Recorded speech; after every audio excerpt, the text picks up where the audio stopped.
Professor McKinney, are you online?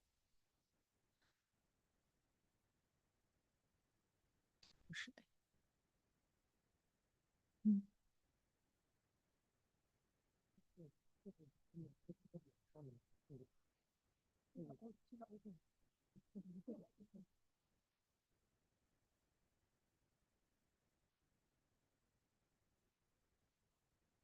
Hi, Professor McKinney, are you online?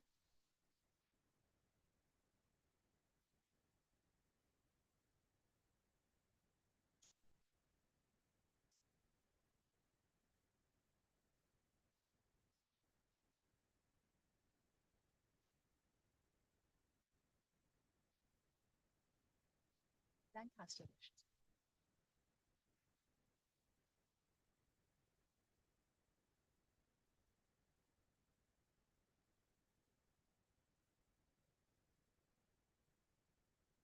Testing, testing. 1, 2, B. 有。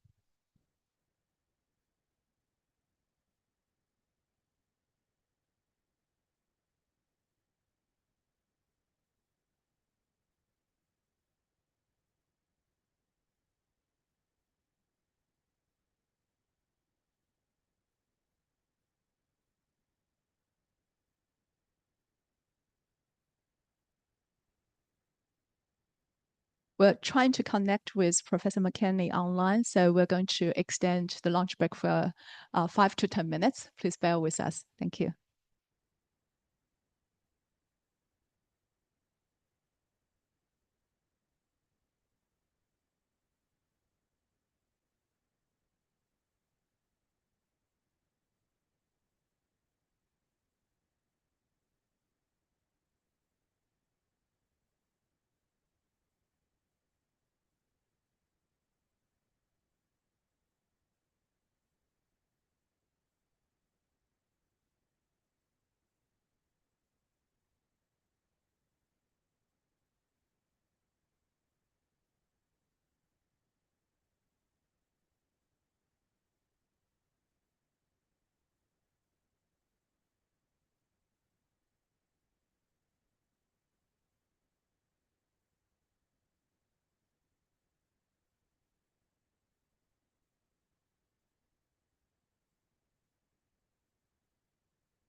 Okay, so we're being creative now.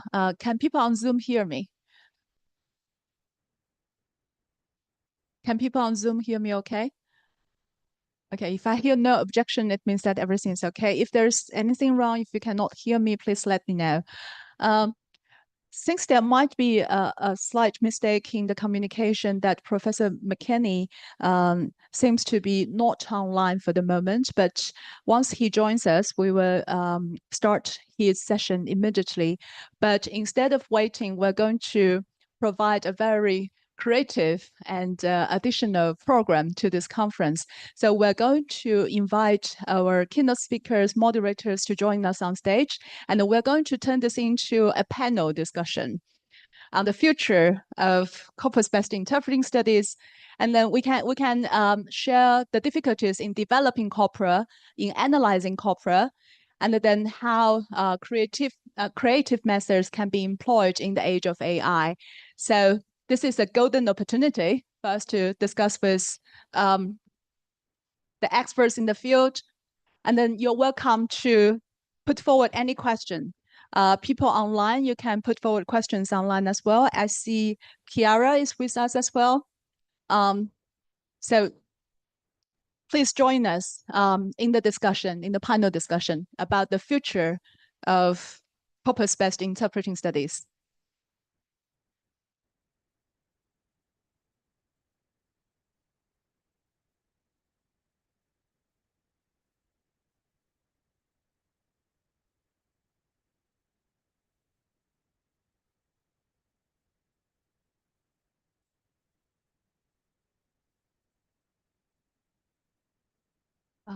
You, Wallace, 德凤老师, Vicky, and Anson.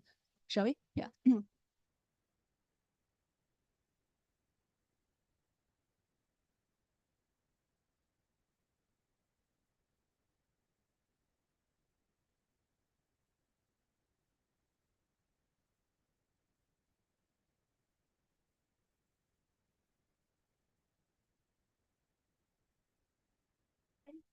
No, I yeah.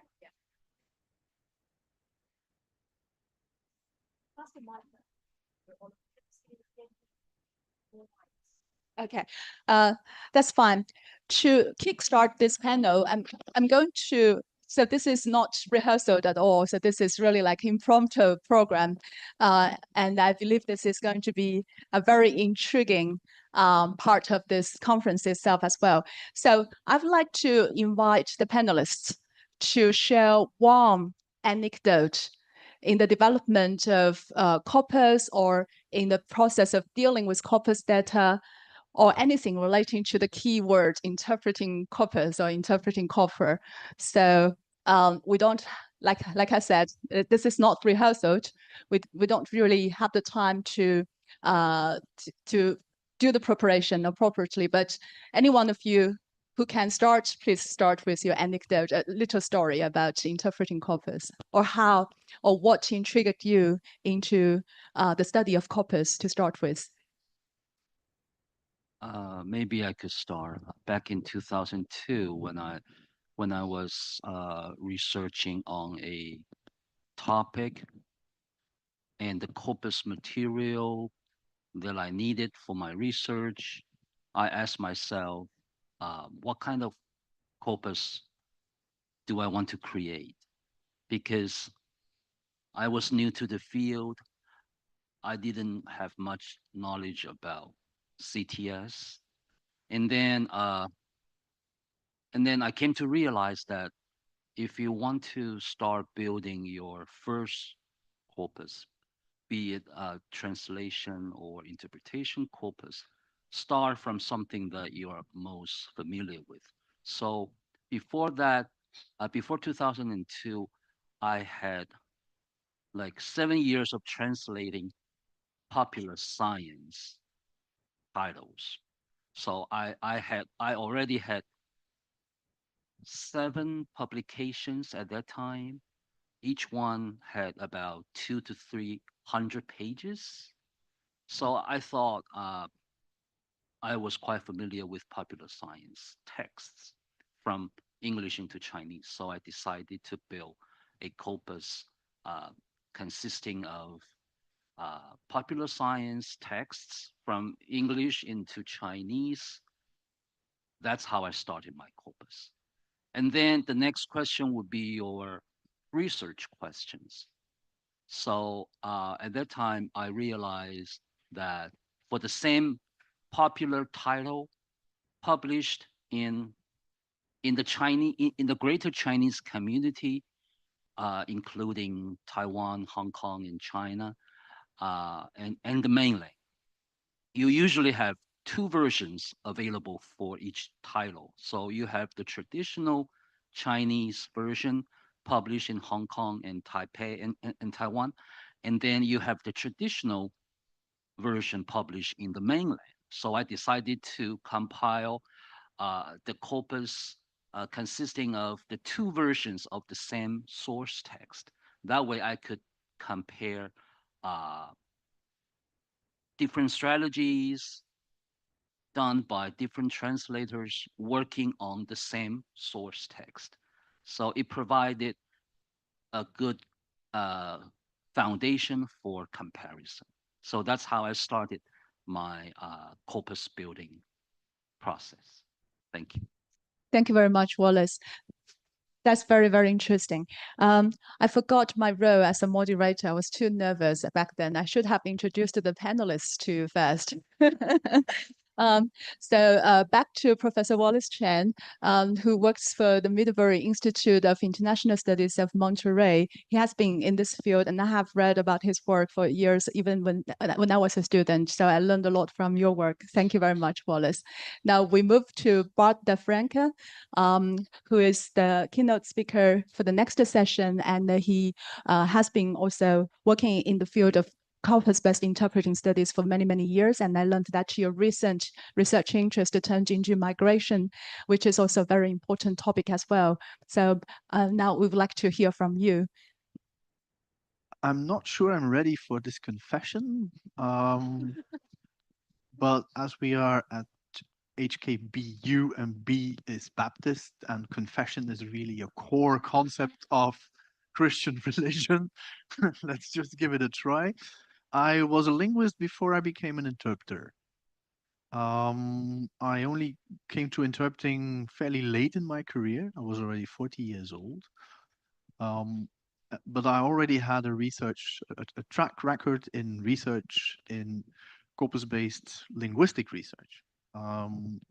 So the first thing I thought about when my department asked me to engage with interpreting studies was, well, let's see what is being done, because I had no idea what's being done in corpus-based interpreting studies. So that was back in 2010, and well, within 5 minutes, I knew what was being done in interpreting studies in that particular field, because there was only Bologna at the time with Maria Chiara, who had compiled a corpus of interpreting at the European Parliament. So she was the person to go to. I still call her the mother of corpus-based interpreting studies, and she's online and she knows that I'm calling her that name because I've recently done that when I was in Bologna. So I went to her and asked her how she compiled that corpus from the European Parliament. So she explained the whole procedure, etc. But then I realized that actually uh, she started, I think, in 2005 with the compilation of her corpus. It was already 2011, and things had evolved quite a lot, especially on the side of the European Parliament, because in 2011, all the plenary sessions were available together with all the interpreting channels. So my work was a lot easier than the work that Maria Chiara had done, because she actually had to order the video cassettes from the European Parliament in order to transcribe the corpus, etc. So that I mean, I'm carrying this stigma as a linguist. I know it's difficult in interpreting studies when you're a linguist, a real linguist, I would say. But that's how it all started for me. So I started to compile my own corpus from the European Parliament, and then I realized also while talking to a lot of colleagues who were more into traditional interpreting studies, experimental, for instance, talking a lot to them and having a sense of the fact that a corpus is only a very narrow refraction of the whole process. I started thinking about new ways of, or new types of corpora, augmented corpora, where we would have more data than only the production of the interpreter and the input that the interpreter receives. And this is what I'm going to present in the next presentation. So a kind of augmented corpus where you have a lot more than only the interpreter's output. Thanks a lot, Bart. Next, our keynote speaker tomorrow, Professor Dongfeng Li from the University of Macau. Professor Li. Thank you. I don't have an interesting incident to share with you, but I'll share with you my brief thoughts about corpus-assisted interpreting studies. I think one thing I would like to mention here is because for me, if you look at my sort of research in the past, I have mainly worked in 3 areas, translation education, corpus-assisted investigation of translator styles, and also translation and interpreting cognition. And I didn't do much in interpreting until I joined University of Macau about 10 years ago. So one sort of a lesson I've learned throughout the past 10 years at University of Macau was or is that if you do not have actual professional interpreting experience, be very careful when you try to move into the area of interpreting studies in general, but particularly corpus-assisted interpreting studies. Because when you look at the numbers, the findings, when you try to interpret them, the interpreting is very different from written translation. Because quite often we think, okay, we know translation, we know interpreting. So when we try to explain interpreting and also the numbers to readers, we rely on our experience of written translation. That does not work. So I was very fortunate, and I'm still very happy and fortunate to have my colleague, Professor Victor Lee, to work with me, who is a top interpreter. So her experience has really complemented, supplemented my research, and also together with her, I have ventured into the area of corpus-assisted interpreting studies and also our cognitive interpreting studies. So tomorrow, actually, she will be speaking with me on the topic we are going to present tomorrow. So while I'm on this note of interpretation of statistics and numbers, I was giving a talk the other day at Hong Kong Polytechnic University, and Professor Janice Pan said I did a good job there. So I might also want to mention this again. I wonder whether Professor De Frank still remember, if you remember, the when we met the first time in Hangzhou, Zhejiang University, I actually spoke on the very topic. I used the title of sense making in corpus-assisted translation studies. But the other day we're talking about quantified translation interpreting studies in general.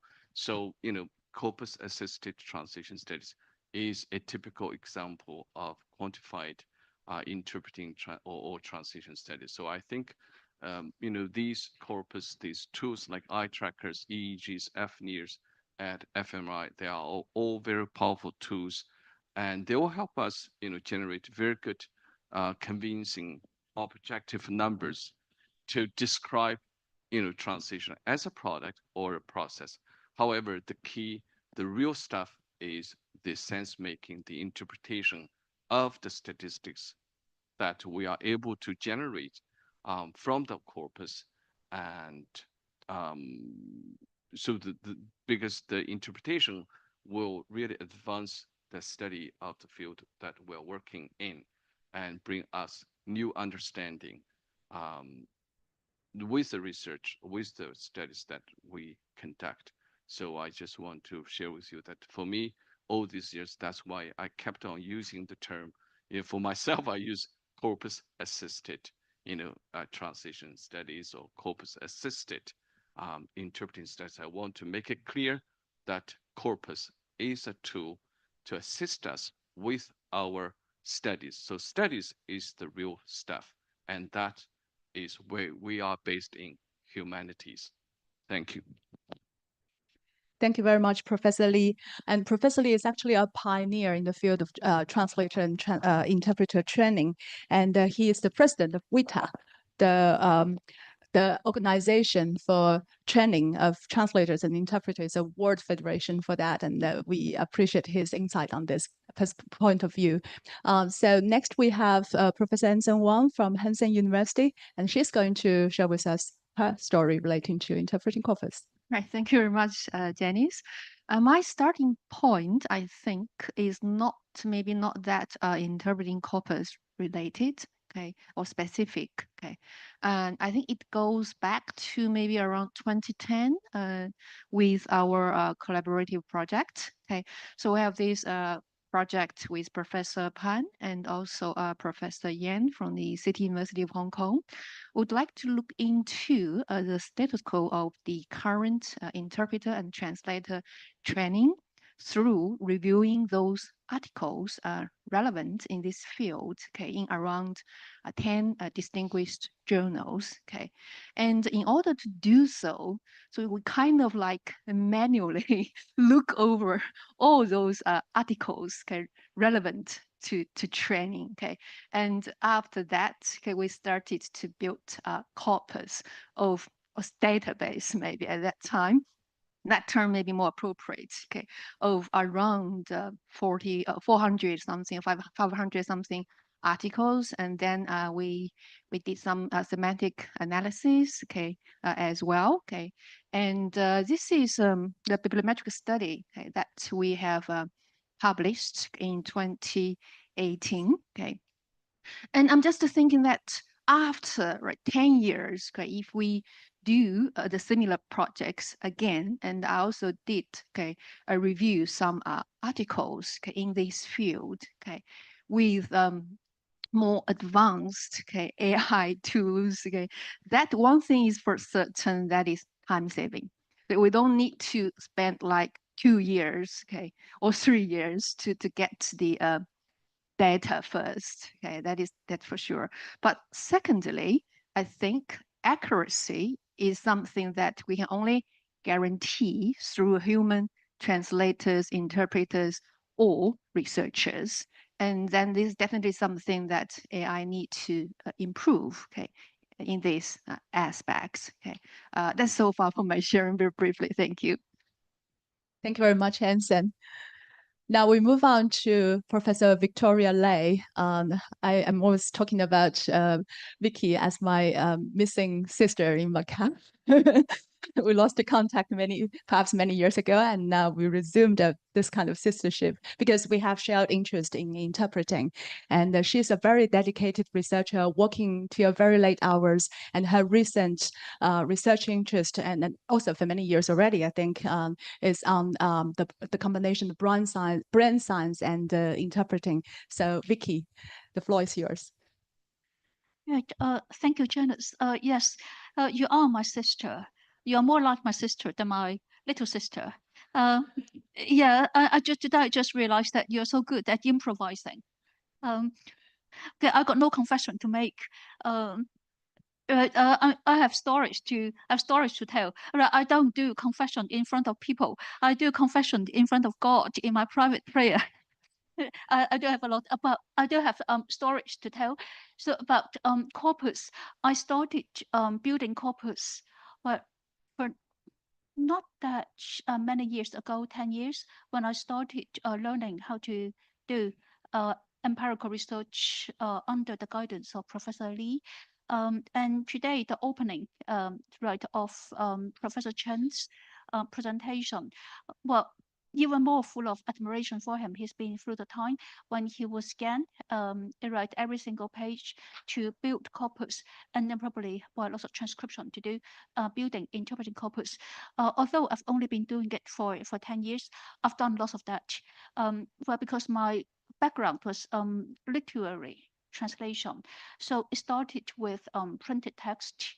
Right, but compare with transcribing manuscript, right, that at least you scan, you get the whole page. Then there was lots of checking, correcting, and cleaning to do.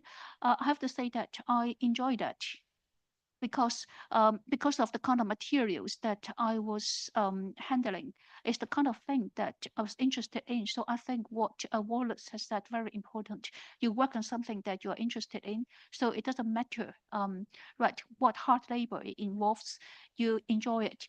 Professor Lee, right, is to say that I like donkey work. Donkey work. No, nobody likes donkey work. I would take that as an insult. It's because the materials that I was working with is very interesting.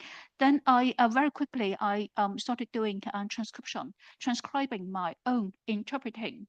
Right, my own interpreting. I hate looking at myself in the mirror, and also I hate listening to my own voice. But for research, I had to do it and then hand it to other people to check and to correct. Again, that was hard. That was hard labor. But I have to say that it doesn't matter whether you build, say, any kind of corpus. What I would be interested in is not just whatever quantitative result that you can return, whatever that is done automatically. It's what you will enjoy and what you will discover. As far beyond that, doesn't matter how technology can help you to do the work faster.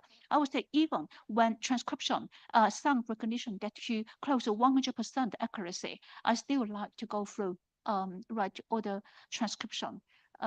Right, if I had the time to do it, I would like to look at all the details that would the qualitative part should never be neglected. Thank you so much, Vicky.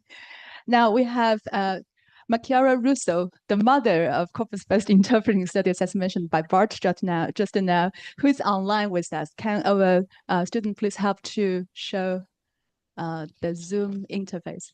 Yes, Chiara, thank you very much for joining us. No, thank you very much, Yeah. and hello to everybody. It's really a pleasure to be with you, even though online. Thank you, Bart, for the recognition. And as a mother, well, actually, I think the mother of us all in corpus-based interpreting studies is the very inspirational, great Miriam Schlesinger. She was really the person who inspired us all to start off this adventure, which I must say is really a teamwork effort. I mean, it would have been impossible to create EPIC at that time. As Bart said, there was not yet the European Parliament webpage, so we had to set 4 different video recorders. I mean, that was really a very, very difficult and time-consuming procedures and technical challenging procedure. But as I said, corpus-based interpreting studies, or corpora compilation, is really the result of a teamwork effort. So I want to also acknowledge the work of Claudio Bentazzoli, Annalisa Sandrelli, Cristina Monti, and all the technical team, really. We as interpreters may just, provide inspiration for what we want to look into, what we need to have from the technical point of view. And that is, of course, something that is important, because we have, so to speak, the viewpoint, the perspective to see what is really relevant, what is worth studying, investigating, and so this is important. And I thought of starting off that journey, that voyage, if you wish, because I thought that compiling corpora with massive data of also professional performance would have been an inspiration and a useful yardstick for our students, interpreting students. So compiling a corpus where you have also professional performances, you could have your students invite your students, stimulate your students to reflect upon their own practice, compare their practice with the professionals on the same speeches, of course, not being aware that, professionals are miles and miles ahead of them, but still they may find satisfaction in finding that they sometimes in difficult parts, they adopt the same strategies. So this is also a source of, of self-esteem, of boosting their morale, saying, well, probably I am on the right track. So, as a matter of fact, our students compiled and did many MA theses based on EPIC, investigating all sorts of phenomena. And that is very important. And now, as you know, we have expanded EPIC, and with EPIC 2, with, and we found that it was important to share this enormous work, because of course there are corpora that after all the, the time consuming and efforts and that are not really available. I think this is really a waste. That's why we wanted our EPIC to be really accessible, freely accessible, and also having a sense of community, because our students helped us, built it with a transcription. So it is in this sense a motherly effort, in the sense that you really want to create a community that works on that corpus, and that the corpus then is given back to the community. So this is something that really we wanted to do with EPIC, with this EPIC effort. Thank you. Thank you so much, Chiara. That's really lovely to hear about the journey and also the historic aspect of the journey of EPIC, which inspired a lot follow-uppers, corpus developers, etc. So a little bit about my own story. Actually, I started developing my first corpus back in my MA study. So back then, I was like today, impromptu performance. I think interpreting is very impromptu on site. The kind of on-siteness is very important. And sometimes there are some anecdotes or certain things happen that are out of the control. So in order to study the abnormalities in interpreting, I built a small corpus to study what might go wrong in political interpreting. And that intrigued me to continue the journey, and also that may help me to cultivate the skills to deal with scenario like today. So thank you very much. And like mentioned, this is a very unique opportunity for young researchers and also seasoned researchers in this room to ask questions relating to the future or the past or the present of corpus-based interpreting studies. So I'd like to open up the floor to the audience. We may be able to allow a couple of questions. So please feel free to ask any question to either a specific panelist or to the group. Do we have any questions?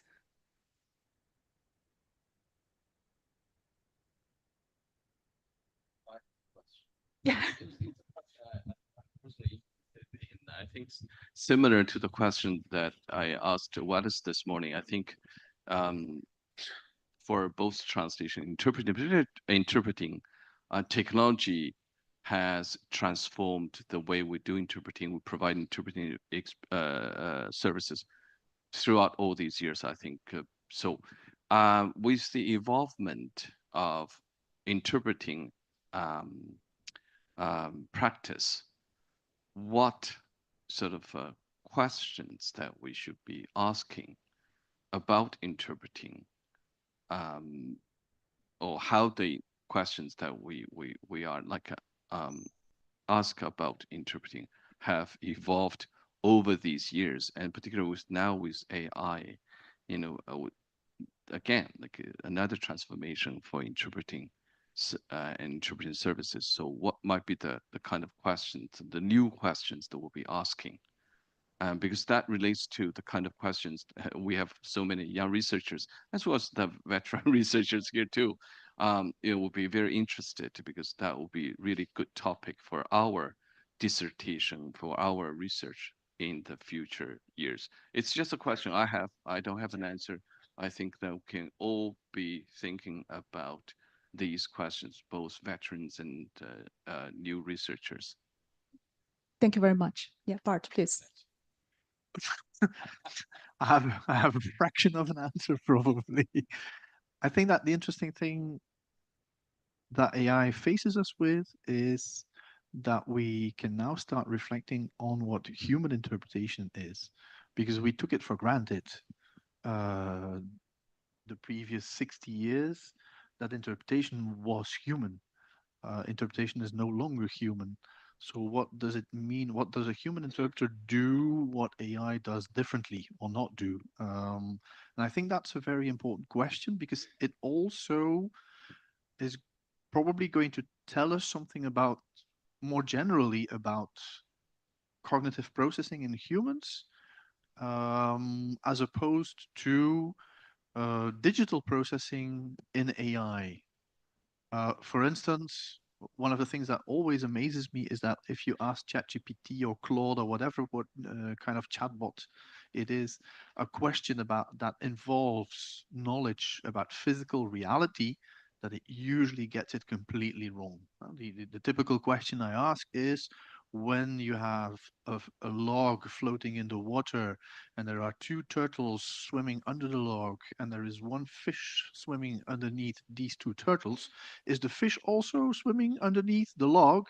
And then you get all kinds of weird. I mean, for us, it's obvious, it's self-evident, but it's not for a chatbot, because a chatbot does not have a physical representation of reality. It only has a linguistic representation of reality, and that's something very different, actually. And that's intriguing, because we think that conceptually we are constrained by language to talk about the world, right? This is what many linguists have told us from the 1930s on, I would say. But perhaps there is more to it than that. Perhaps we share a lot of conceptualizations across different cultures, and that what sets us really apart is our experience of the world, formulated through language, and another experience of the world that we also have through other sensory input, etc., other representations that we give. And the chatbots are typically constrained to linguistic representations. We are not. And I think that's very important, not only to answer questions in interpreting studies, but answer questions about human cognition in general, I think. But that's only a fraction of an answer. That is true. I think I see the philosophical aspect of the question, like the log or the fish, and in Zhuangzi, is the butterfly still a butterfly? Interpreters still like interpreters, what we conceptualized in the past days. What it is that we conceptualize. Interpreters, what do we understand as interpreters, and what are we trying to give our audience? This is something completely different than what AI is understanding, if we may use that metaphor, and what AI is delivering to the audience. Yes. I like the last point you mentioned, that how we, by looking at interpreting self, we venture into the area of human cognition in general. And I think for me, I think this is something we have been sort of doing and advocating at our Center for Translating Interpreting Studies and Center for Studies of Translating Interpreting Cognition at the University of Macau. So on the one hand, we look at, because interpreting is the thing, is our thing. So we look at it, we study it, and we want to have useful implications for interpreting practice and also training. But on the other hand, I think we should also look at, probably use interpreting or written translation as well as a window to look at human cognition in general. Because as we all know, like we say, oh, in the 21st century is the century of the human brain, of neuroscience.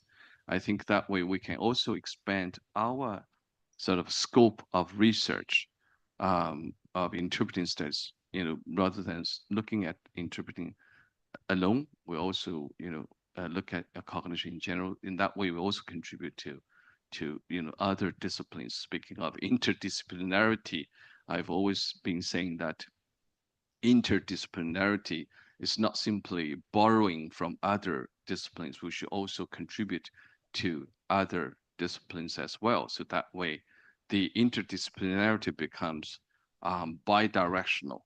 It's not a monodirectional single directional borrowing. Yes. There's another aspect that I've been thinking about a lot, and that is interpreters' exceptionalism. It's a concept in interpreting studies that I'm fighting a little bit. You can't start reading a paper in interpreting studies without its first lines being devoted to how difficult it all is and how cognitively challenging interpreting is and simultaneous interpreting. And then you have researchers that say, no, consecutive interpreting is actually cognitively much more difficult, etc., etc. We now have AI systems that can do the job. Perhaps not perfectly, but we're not perfect either. So I think it brings back some kind of humility as well. So let's not consider all these interpreters to be exceptional creatures that do things that no one else can do, but let's bring back some human perspective, real human perspective, not the godlike human perspective that many interpreters and also researchers in that area cultivate, because I really think that it's a cognitive, excuse me, it's a cognitive process, it's a cognitive activity, but I think it's less exceptional perhaps than what it is being represented as. Thank you. I think that's a very important aspect. Chiara, do you want to say anything regarding this topic? Yes, thank you. Well, I really like the point of view raised by Bart, no, that AI has a pure linguistic perspective vis-a-vis our experiential perspective of the world. And this calls into play, of course, cognition, etc. I was also considering not only interpreting, but the idea of having available massive data from all sorts of settings, not just conference, but community interpreting and having sign language corpora, etc. So we are really enriching the wealth and the range of data concerning what is interpreting. What does this entail? And I think that this also brings to the fore to cognition, of course, but also other aspects of human communication, and that is also now being made more evident based on data. Because what Bart was saying, that the exceptional interpreter, the wizard of the word, as it was called. I mean, it's all based on assumptions, of course, and of course seeing the of course, but if you have data, if you have actual evidence of what's going on, what is really what it is that enables communication, what it is that really makes humans really understand each other, something that perhaps could be enriched thanks to these large corpora. And another thing that I think it is also important, we discussed with Bart and colleagues in our FOLI second international workshop, that corpus-based studies tell a lot on production, very little on comprehension. Although, of course, the psycholinguistic aspect come into play, and of course it can be operationalized in a way that we can also understand what the interpreter understands. But so it's mainly that you can see data on production, but at the same time we do see, based on the evidence of data, what has been actually understood and what hasn't, what breaks down communication. I mean, this is something that at the same time it's production, but it also tells us something about comprehension.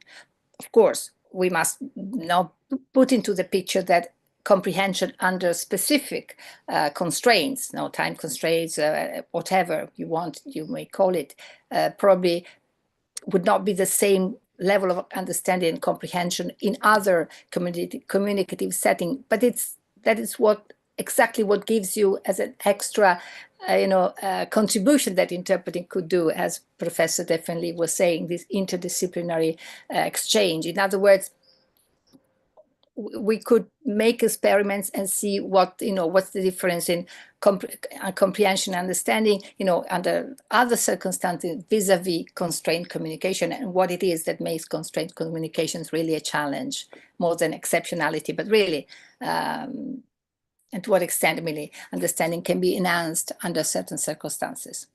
Thank you.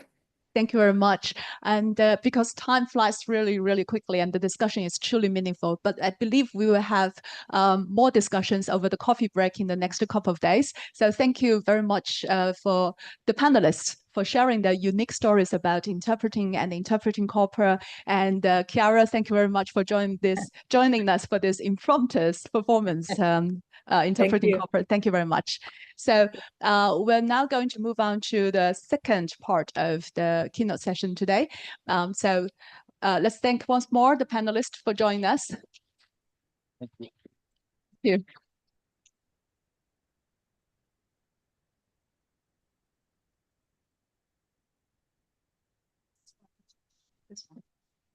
This one, but okay. Thanks. Okay, our next speaker is Professor Bart de Frank. You have met him already.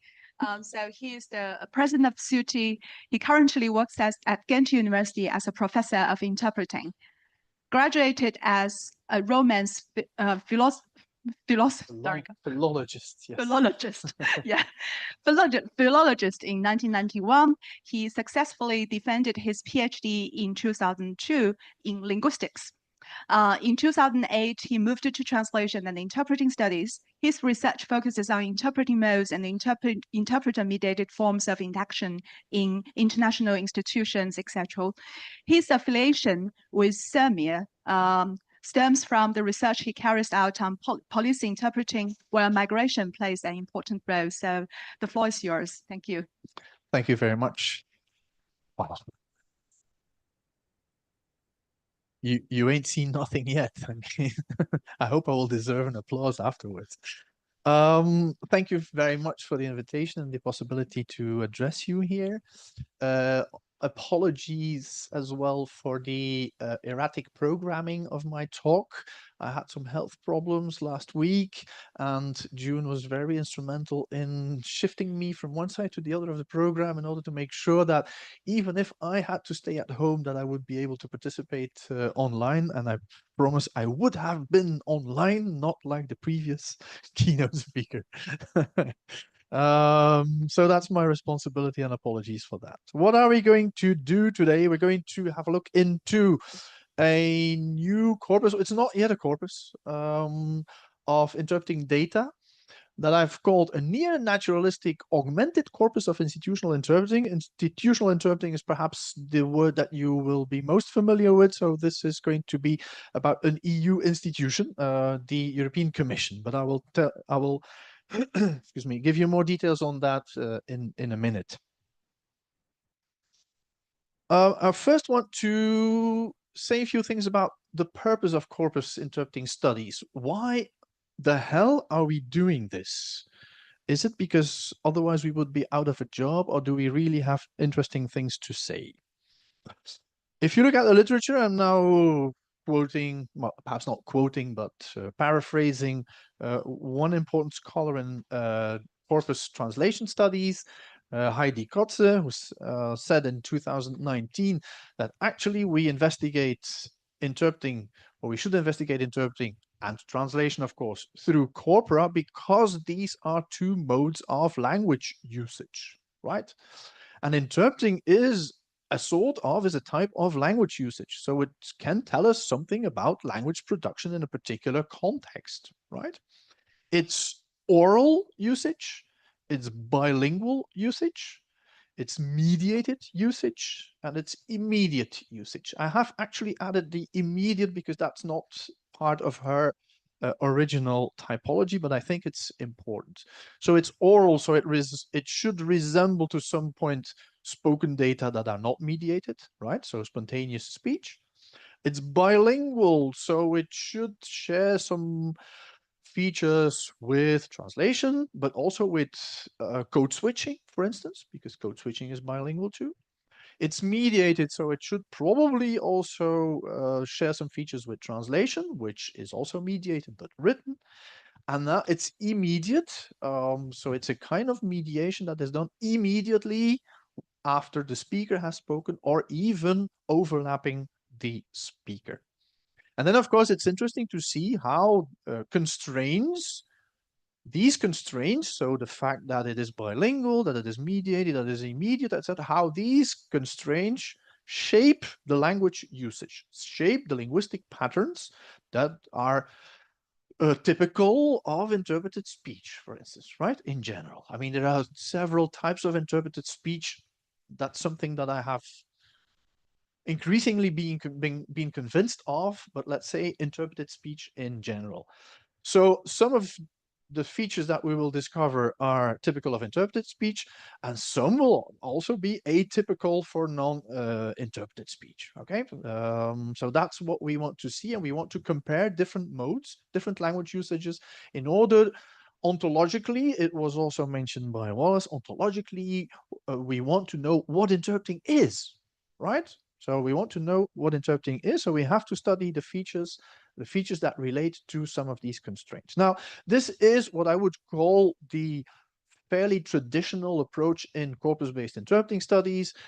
There are a lot of other interesting things to be investigated. I have written a paper that was published in a book, in a volume edited by June, that actually shows that members of the European Parliament are influenced by the interpreter's speech, right? Because they are exposed a lot of time to interpretation, and some of the features that are typical of interpreting also pop up in the discourse of members of the European Parliament, which is special. This is something that we like as interpreters, right? We want to be influential. Well, we're influential on that particular side.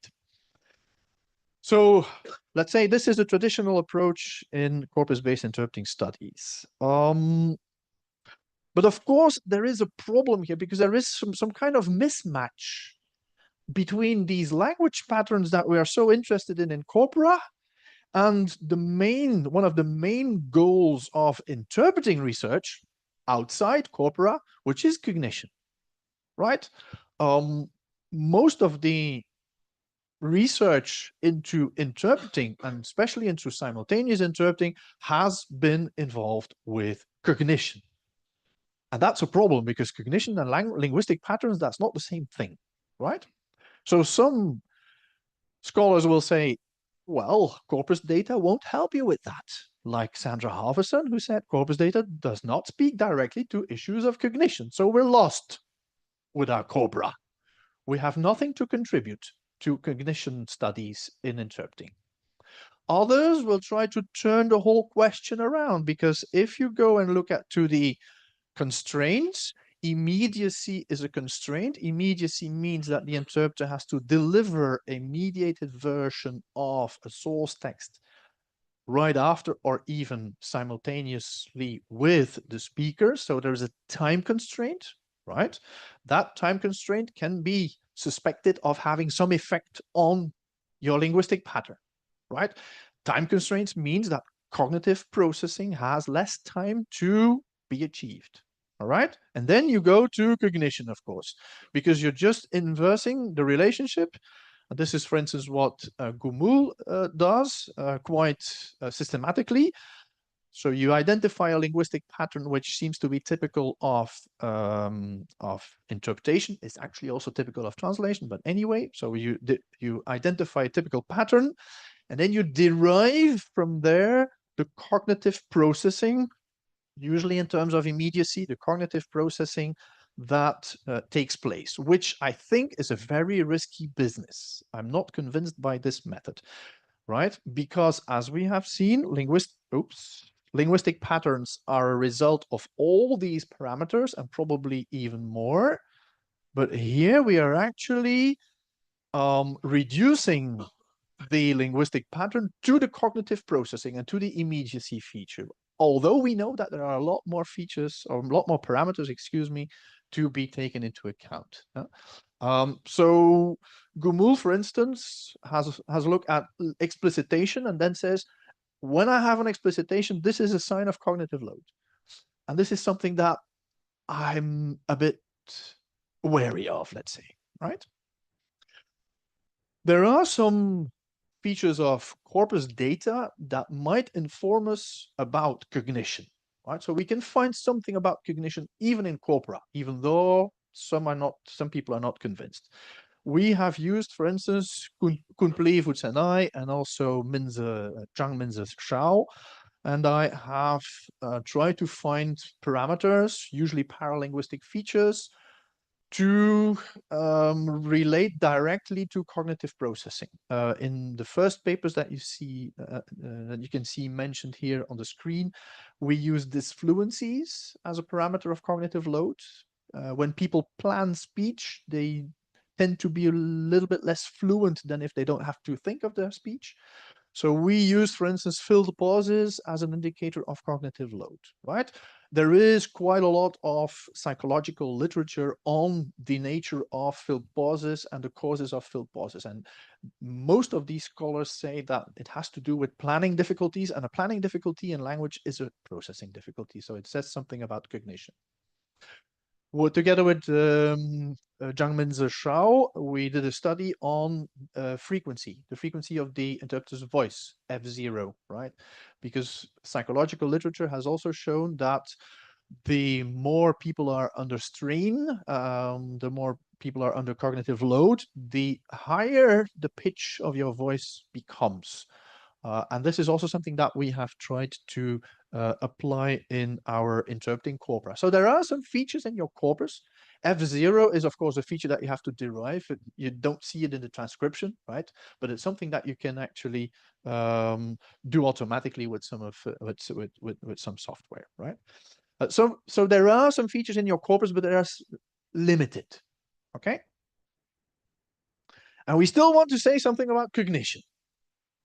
And Sandra Halverson, in the same paper, a couple of lines below, says corpus data must be validated through experimental data.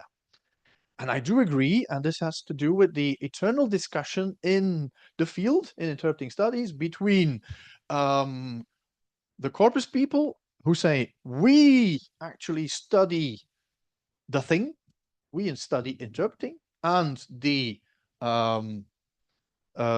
experimental people who say, yes, perhaps you study the thing, but you can never establish causality between what you see, the production of the interpreter, right? You can never establish causality with cognitive load. That's impossible in interpreting, okay? So that's the eternal discussion. And then you have some of these very annoying people who try to interfere and say, oh, and what about 4E, right? 4E cognition. Not sure if you're familiar with the concept. I'll just try to explain that. 4E cognition is the fact that you should not, as a cognitive scholar, let's say, or a cognitive scientist, you should not consider cognition as being purely information processing of an input and producing an output. Because cognition is a lot more than that. Cognition is enacted, embedded, embodied, extended. So what does that mean? There is some overlap between the different categories. Enacted cognition means that the cognitive activity is shaped, but also shapes the general activity and the purpose of the general activity. So for instance, in interpreting, it means that my interpretation from the booth has an effect on the interpreted event. Because people are listening to me. Well, we hope as interpreters, sometimes it's not the case, right? So my cognition, the result of my cognitive processes, is actually shaping the event in which it takes place. That's enacted, right? So my cognition is enacted through what I'm doing into my environment, let's say. Embedded cognition is the way my cognitive processes interact with my environment. And it seems to be a little bit the same as the first one, but the first concept here puts the focus on the action, while embedded is more passive. So it's the way, for instance, an interpreter also uses the console. That's an embedded cognitive process. The speaker is too loud for me, so I turn down the volume. This is an embodied cognitive activity because I get some sensory input. The sensory input is too loud. I turn down. So I interact with my environment because the console is an object in my environment. I interact with the console because of my cognitive process. Embodied means that my cognitive processes are not only the result of my brain, but also of the whole body. That relates to all kinds of sensory input, yes, but it also plays for a number of scholars at a very fundamental level of our language conceptions, because as Lakoff, for instance, has shown, much of the language that we produce is actually based on metaphors, physical metaphors, right? And metaphors that have to do with the body, okay? So that also comes into play.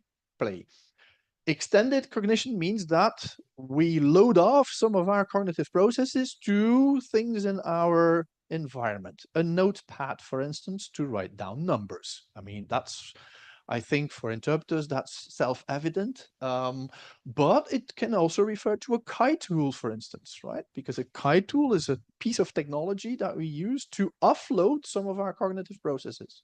We don't have to translate the number in our head. We can read it from the screen, right?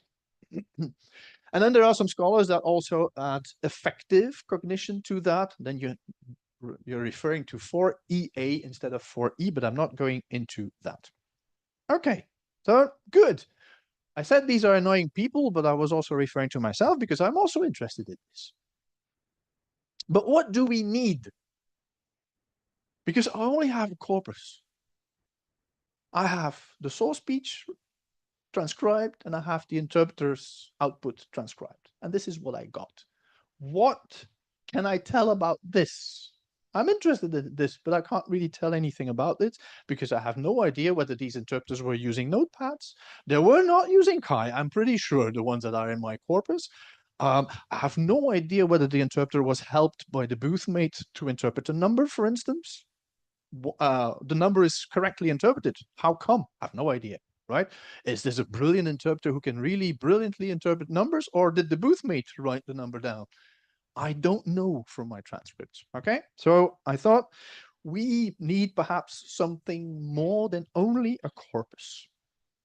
So what do we need? Well, we do need all this for processing, right? So this is the basic cognition. We need recordings, we need transcripts, we need metadata, and we also need some equipment to be able to know what is going on in the mind of the interpreter. So for the basic processing, this is what we need. But perhaps also some skin conductance, heartbeat, I don't know, right?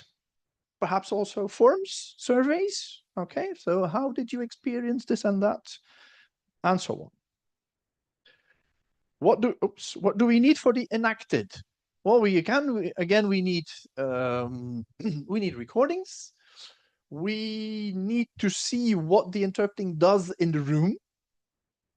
And this we can do with recordings of the room, video recordings of the room, or perhaps also through the eye tracking glasses of the interpreter, because the interpreter is also observing the room. I'm going to tell you that in a minute. Because we want to see how the cognitive activity of interpreting is influencing the room. If the interpreter makes an error, does that have an effect in the room or not, for instance, right? This is enacted. The interpreter is shaping the communicative event. And we perhaps also need surveys of the audience in this case, right? So how did you experience the interpretation? Were you satisfied with the terminology, for instance, that came from the booth, and so on? What do we need for embedded? We need, again, the recordings, transcript, etc., the observations from the room, perhaps also observations, a camera in the booth, to see whether interpreters are helped by the boothmate or not, because that's part. I mean, the boothmate is also a physical object in the environment, right? So is there any interaction there? And something I thought about is, well, in the room, people are listening or not to interpreters. Perhaps if interpreting is part of a larger environment, we want to know whether people are really listening to interpreters. So what is the channel that they are tuned into? Do we know if people are listening? Perhaps the interpreter is working for 0 people in the room, which perhaps also has an effect on how interpreting is being done, right? And surveys, of course, always surveys. Embodied, well, you need a lot of equipment there, traditional equipment, but perhaps Gesturing is a bodily activity that usually goes together with language usage. I'm moving my hands all the time, right? Interpreters do so too.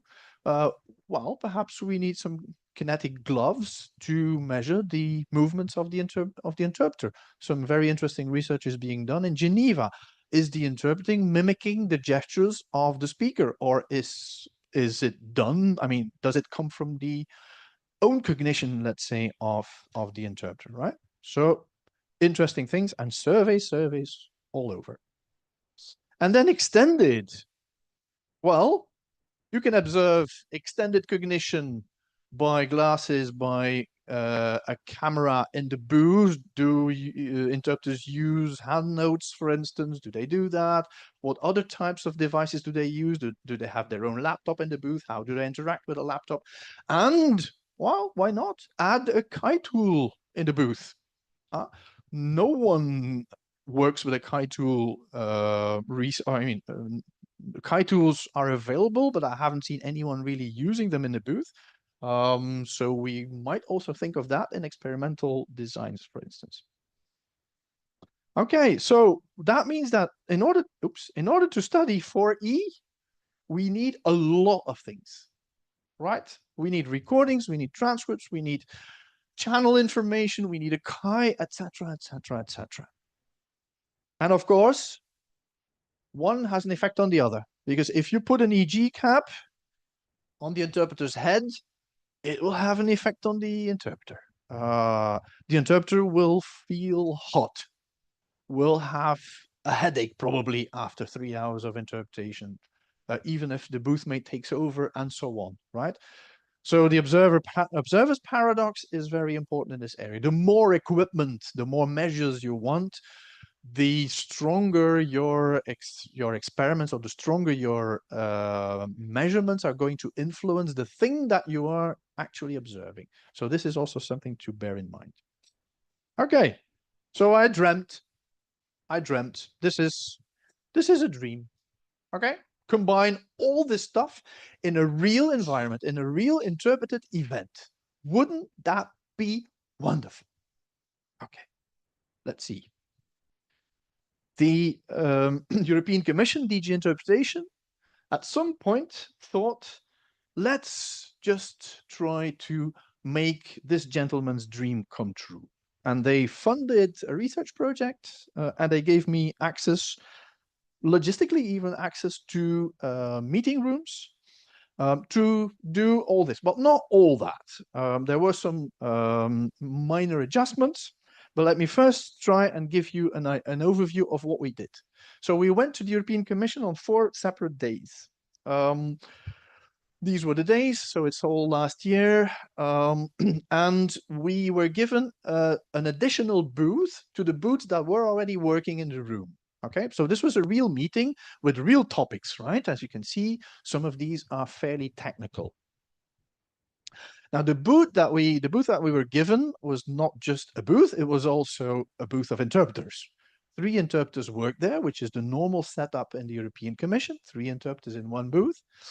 And that booth actually replicated an active booth, because the booth that we were given was a dummy booth. Okay, so the interpreters could not be heard in the room, but there were other interpreters for the same language that could be heard in the room. And this is what we collected, right? We collected everything except the kinetic gloves and the channel information, because the channel information was not available, and we didn't have kinetic gloves because they are extremely expensive, right? Okay. Anyway, if you, this is actually the most extreme form of observer's paradox, because if you have to wear this, you're actually a bit constrained in your movements. But anyway, so we added our own Kai tool to the mix, because we've developed a Kai tool at the university, at Ghent University. So Kai tool, as you can see, gives the interpreters a transcript, a full transcript of the talk, of what the speaker is saying, together with a list of terminology in 2 languages. And I mean, we adapted the language to the target language of the booth, obviously, and extracts also numbers. Okay, so you have 3 different windows. These were committee meetings at the Commission. So we were lucky to have some technical topics and the terminology that went with them. I prepared all the glossaries for the interpreters. These were glossaries of over 1,000 items usually. There were numbers, but a limited number of numbers, and usually not very difficult numbers either. We had remote speakers during the session. Yes, so this is what happens if you observe a real meeting, right? We had lots of L2 speakers of English, a lot more than native speakers of English, obviously. And we were also faced with speedy interventions, people reading text, etc. So that all is wonderful because it shows a diversity in real meetings, and it also shows what interpreters face in these meetings. But it's a dummy booth, right? It's not a real booth.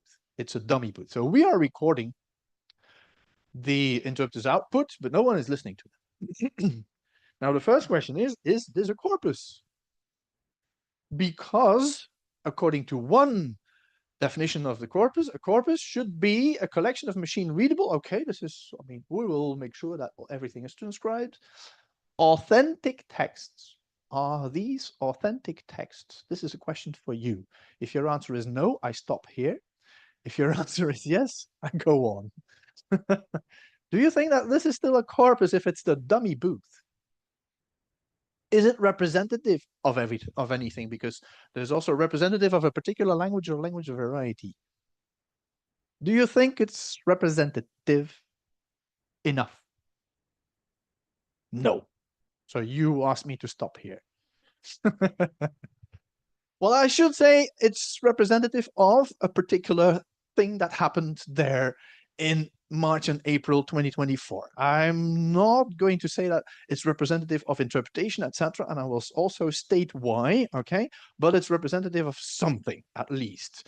It's representative of some spontaneous language usage, spontaneous mediated immediate language usage. So it comes close to real interpreting, let's say. But I'm aware of the differences, and this is actually the point that I want to discuss with you.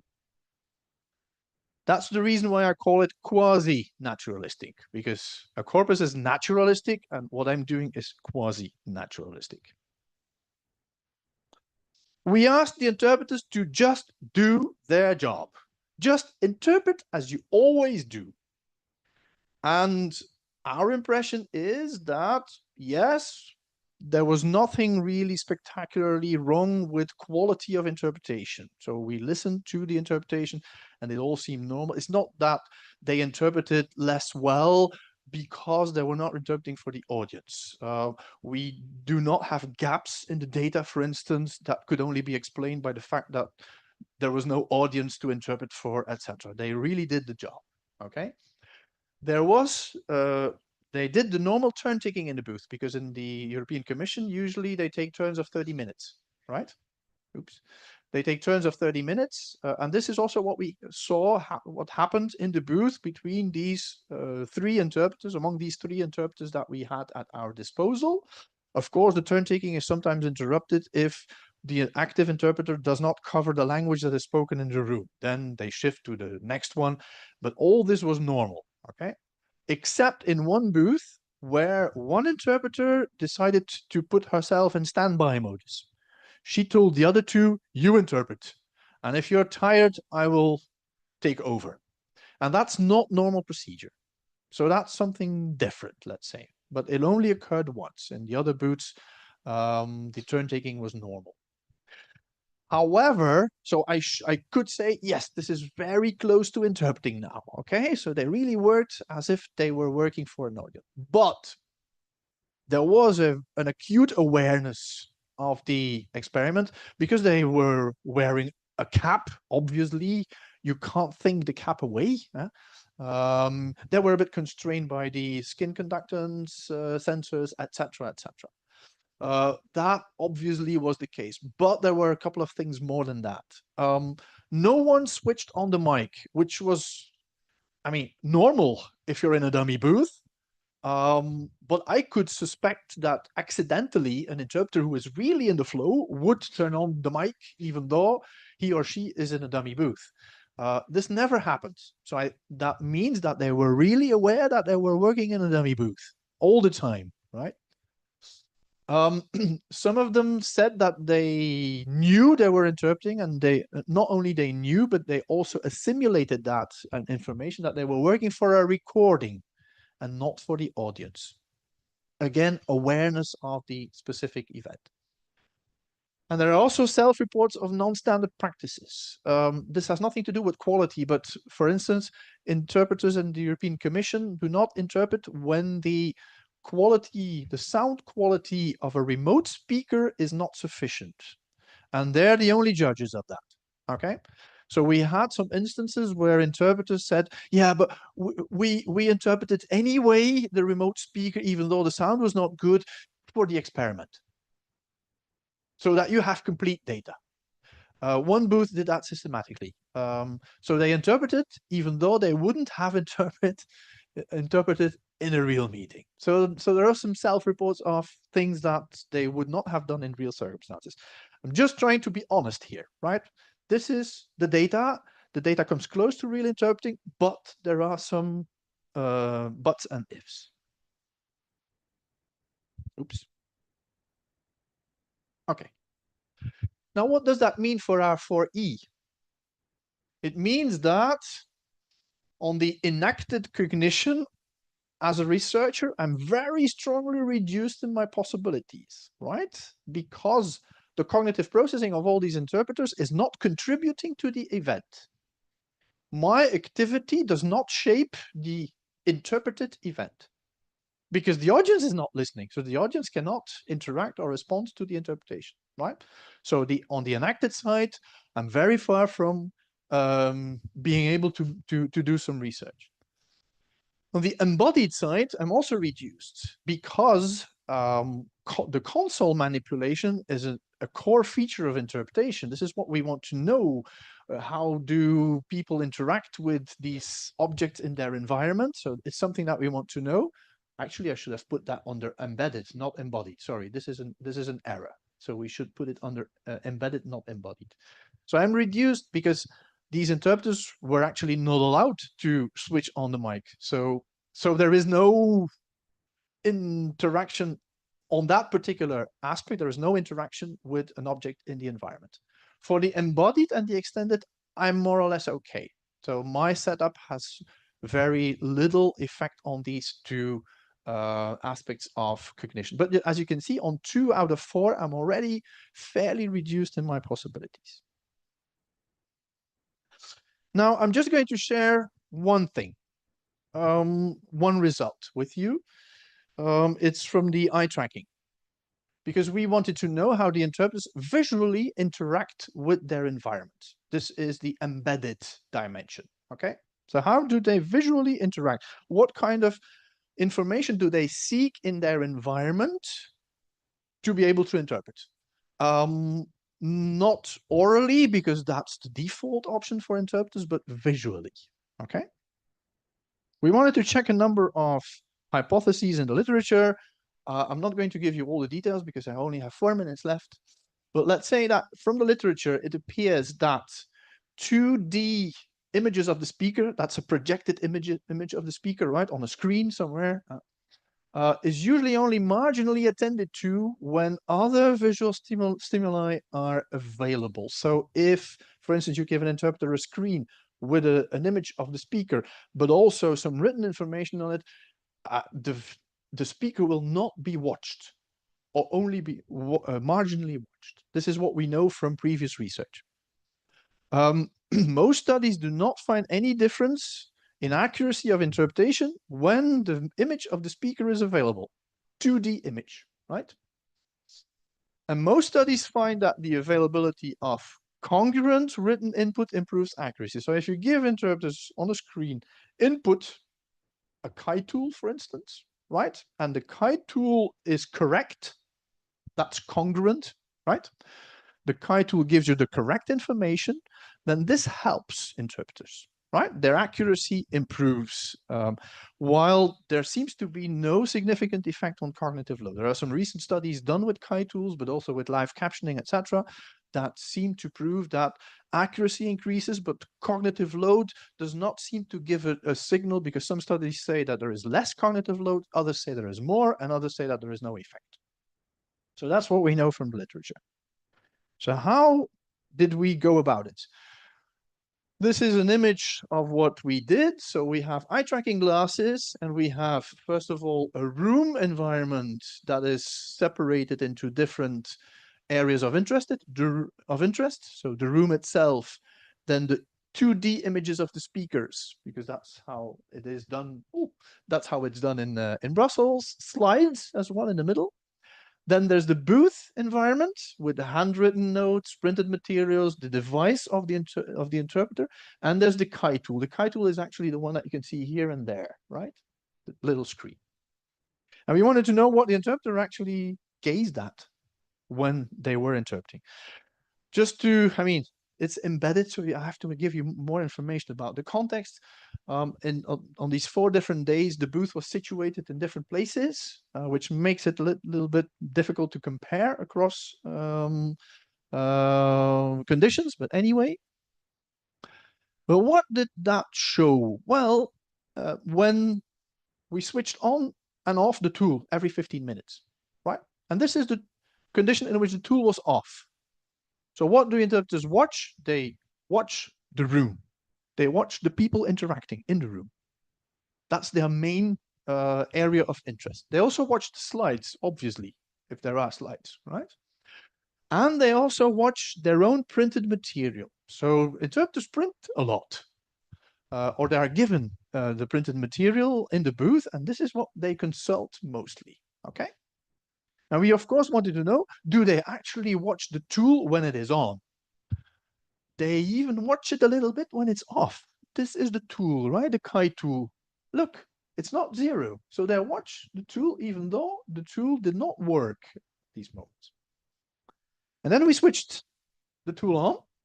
Oh, by the way, they do not watch the speaker's image, right? There are 2 projections of the speaker in the room each time, but this is only marginal. Okay, 0 minutes left. Great. Tool on, we switch on the tool. What happens? Well, they look even more into the room. And they look a lot less at the slides and at the printed material. Why? Because they are starting to rely on the tool now. The tool contains very similar information as the slides and the printed material, right? Because the printed material has probably been developed by the speaker. The speaker is showing slides, but at the same time, there's a transcript of the speaker. So interpreters seem to give some priority now to the tool itself, and the attention is going down to the printed material and the slides. The speaker is still not really watched in this case, right? I'm not going to go into all these details here. This is about fixations, etc. But the conclusion of that study is that, well, there are a number of conclusions, but I'm going to just take out 2 of them. First of all, what we were surprised to see is that when we give a Kai tool to interpreters, even without basic training, because these interpreters were not particularly trained to use a Kai tool, they still use it. They use it and they seem to get used to it as well. Because when you offer the tool and then you switch it off afterwards, they are still seeking information. Although there is nothing on the screen, they seem to be watching the screen in order to collect information. So that's already a sign of reliance, if not over-reliance, right? We actually also saw one interpreter scrolling on the screen and asking for help from the other one. They couldn't actually not scroll because I controlled the tool remotely from my laptop. The only thing they had was actually a screen that was mimicking my screen. So scrolling served no purpose in that case, right? What we also saw is, I mean, that the image of the speaker is actually trivial in interpretation. It doesn't help. The interpreters do not really seek to watch the speaker. In spite of everything that interpreters will tell you about the importance of seeing the speaker, seeing the lips of the speaker, etc. No, the speaker doesn't have any relevance or importance. The speaker as a 3D item in the room, yes, they will watch him or her, but they can never see the lips moving of that person because that person is just too far away, right? So that confirms more or less what we already knew in these experimental studies. And I'm very happy that with these data, we can actually confirm what we already know, but in a very different environment and with a very different methodology. Okay.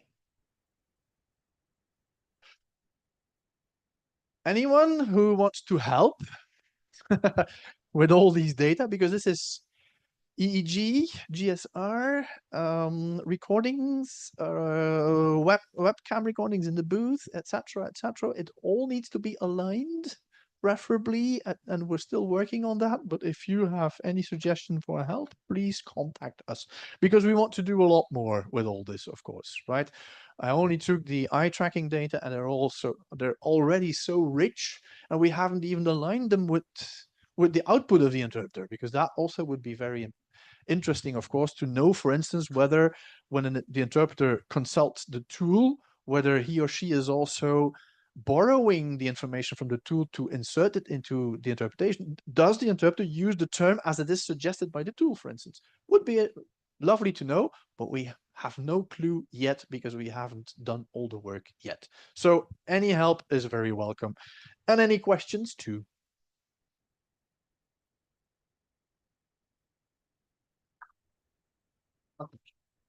Thank you very much, Professor De Frank. This is really a lot of information, a lot of data, and a lot of very interesting findings. Thank you very much for sharing that. I'm sorry to abuse your patience. No problem at all. Since we have limited time for Q&A, unless we have a burning question from the audience, we're going to have to perhaps move on very quickly to the next presentation. So do we have any burning question one from the floor? And for the data help, I'd like to recommend Zhichen sitting over there. She's looking for data to do the analysis. She just finished her research methodology course, second year PhD student in our department as well. So I help you to self-volunteer, forced self-volunteered person to help with we'll the be data in analysis. touch. We'll be in touch. Yeah. Nothing burns. Maybe just a very, very quick one, since we're switching in between the slides anyway. So about the speaker, I mean, do you have any kind of idea why people don't want to look at the speaker? Is it because they're placed too far away from the interpreter, or? Well, not really, because what I'm referring to is the 2D image, projected image of the speaker in the room. And why is the speaker projected? The speaker is projected in the European Commission because the interpreters insist on this. But when you look at the data, they're actually not using that information. So they could actually have saved some money by not putting up screens in the room to project the image of the speaker. It's a bit paradoxical, but this is something that I have noticed in many cases. When you talk to interpreters, they tell you the stories, and I'm not contesting the validity of all these stories, but when you look at the data, they can be very different from what interpreters tell you. And I think that's one of the reasons why interpreting studies is so interesting. Yeah, indeed. Yeah. Thank you so much. We really appreciate your talk, and let's give another round of applause to Bart. Thank you. Thank you. We have the next presenter online, right? I have an announcement of the program. So Professor Tony McKenney is actually online. So we're going to extend the keynote session a little bit longer. So the tea break will be postponed for 30 minutes, so that we will have enough time to listen listen to the talk of Professor Tony McKenney. And the tea break will be shortened to 15 minutes, and then the parallel sessions will be postponed for 15 minutes for that. But I'm very proud to introduce to you our next speaker, Aniska Shemir, Associate Professor in the Department of Translation Studies, Adam Mickiewicz University in Poznań, Poland. She also works in the ILAN eye-tracking laboratory for research in language. Her research interests include interpreting studies and audio description. She's associate editor of Target and principal investigator in various research projects. So, Professor Schmidt. Hello. You may start now. Thank you very much for joining us. Hello, can you hear me well? Yes, we do. Yes, we do. Fantastic. Thank you very much. And can you see my slides as well? Yes, perfectly Yes. well. Thank And you. also one more question. No problem. Can you see them changing? Yeah, we do. Yes, yeah. fantastic. Okay. All right. Thank you so much. Thank you very much. Thank you very much. Hello, everyone. I would like to thank Professor Pan for inviting me to give this talk and to participate in the conference. And I'd like to thank all the organizers as well. I'm really sorry I cannot be with you. I'm sure you guys are having a lot of fun, and I hope that you will not let Professor Bart de Frank drown in his data, because he has so many. And today I'm going to be talking about my corpus, which is called PINK, the Polish Interpreting Corpus. And a nice thing about having the name of your project, which also reminds you of a color, is that many decisions are taken for you. For instance, the color palette for all your presentations and the clothes you wear, for instance, because you're going to be seeing a lot of pink today. And the idea behind this talk is to show you how you can research both interpreting and interpreters through a corpus data. Professor de Frank has already said a lot about potential limitations of corpus-based studies. Some people saying that you really have to validate your corpus-based results with experimental results. I don't really think it's true. It creates a nice synergy, but generally you can do a lot with a corpus. And let me start with this slide, which actually shows that I'm a big believer in big data. And I think that if you have a lot of data, such as the data in a data set in your corpus, you can really see all sorts of interesting patterns that you wouldn't really see if you just did an experiment, or if you just did a case study, or if you just looked at a single or a limited data set. And I don't have to convince anyone at this conference that corpora are fantastic, because you are all working on corpora. But I just want to show you one example, which is a funny one, of the patterns that you can see through big data. This is completely unrelated to interpreting. This is graph that shows water consumption in one of Polish cities. All right. And if you look at the timeline, which is here, you will see that this is 45 minutes.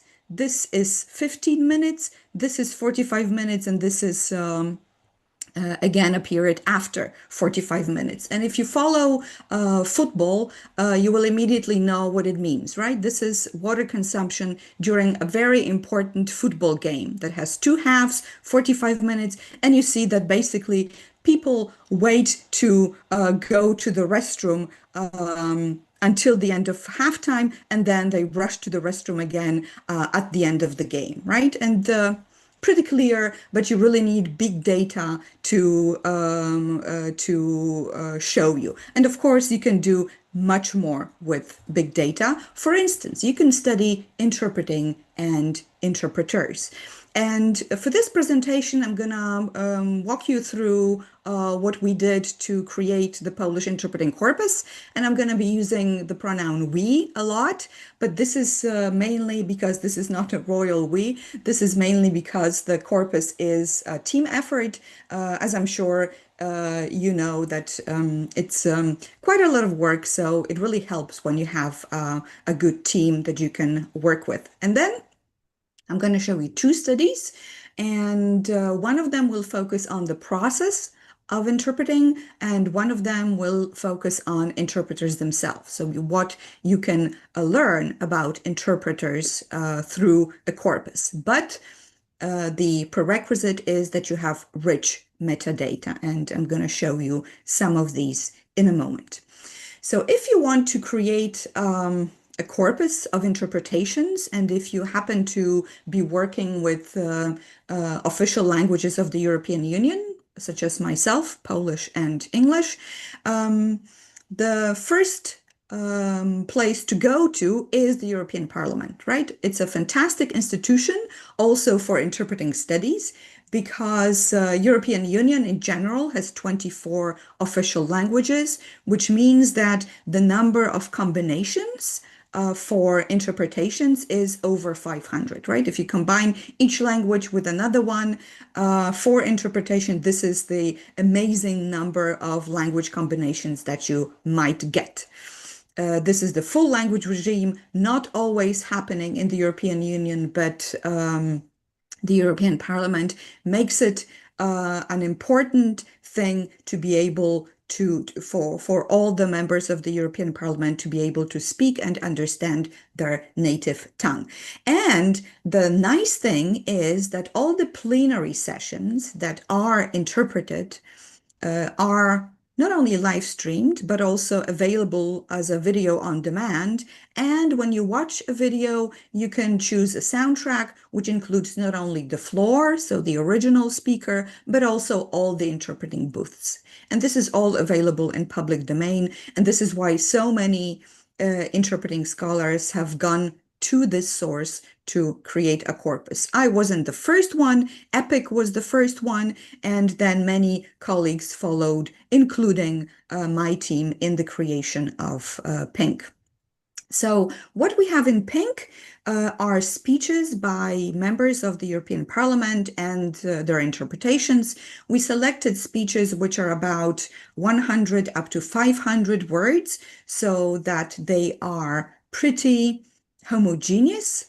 They were both impromptu and read out, and we identified those on the basis of a video when the speaker was basically reading from a sheet. We identified or we marked those as read out speeches. There were many mixed speeches, and EPIC, the original European Parliament interpreting corpus created in Bologna at the University of Bologna, includes this category as well.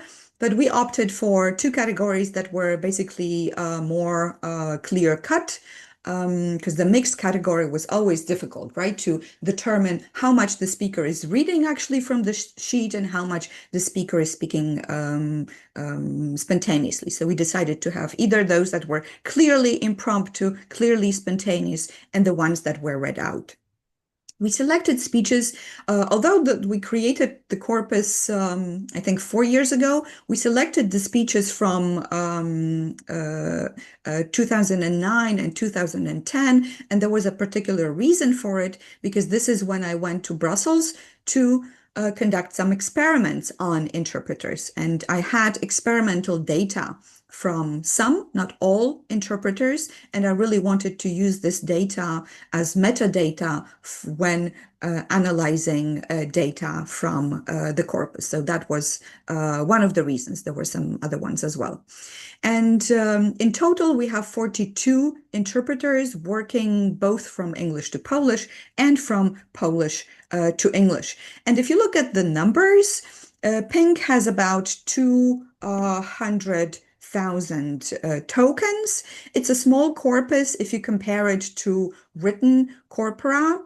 It's comparable to other EPIC corpora, so the original EPIC from Italy, EPIC Ghent, and EPIC UDS, which has German as one of the languages. But of course, these are much smaller than one of your corpora, CPIC, which has a whooping 6.5 million tokens, or maybe it's even bigger now. So it's a really major difference, but I still think if you have about 200,000 tokens, which in our case is about 24 hours of recording, it's a pretty nice data set, especially if you have some nice metadata with it. So Pink is available online, and I'm going to give you some more examples of what sorts of data you can get from there. But let me first talk a little bit about how we created it and how we process the data and what kind of metadata we have.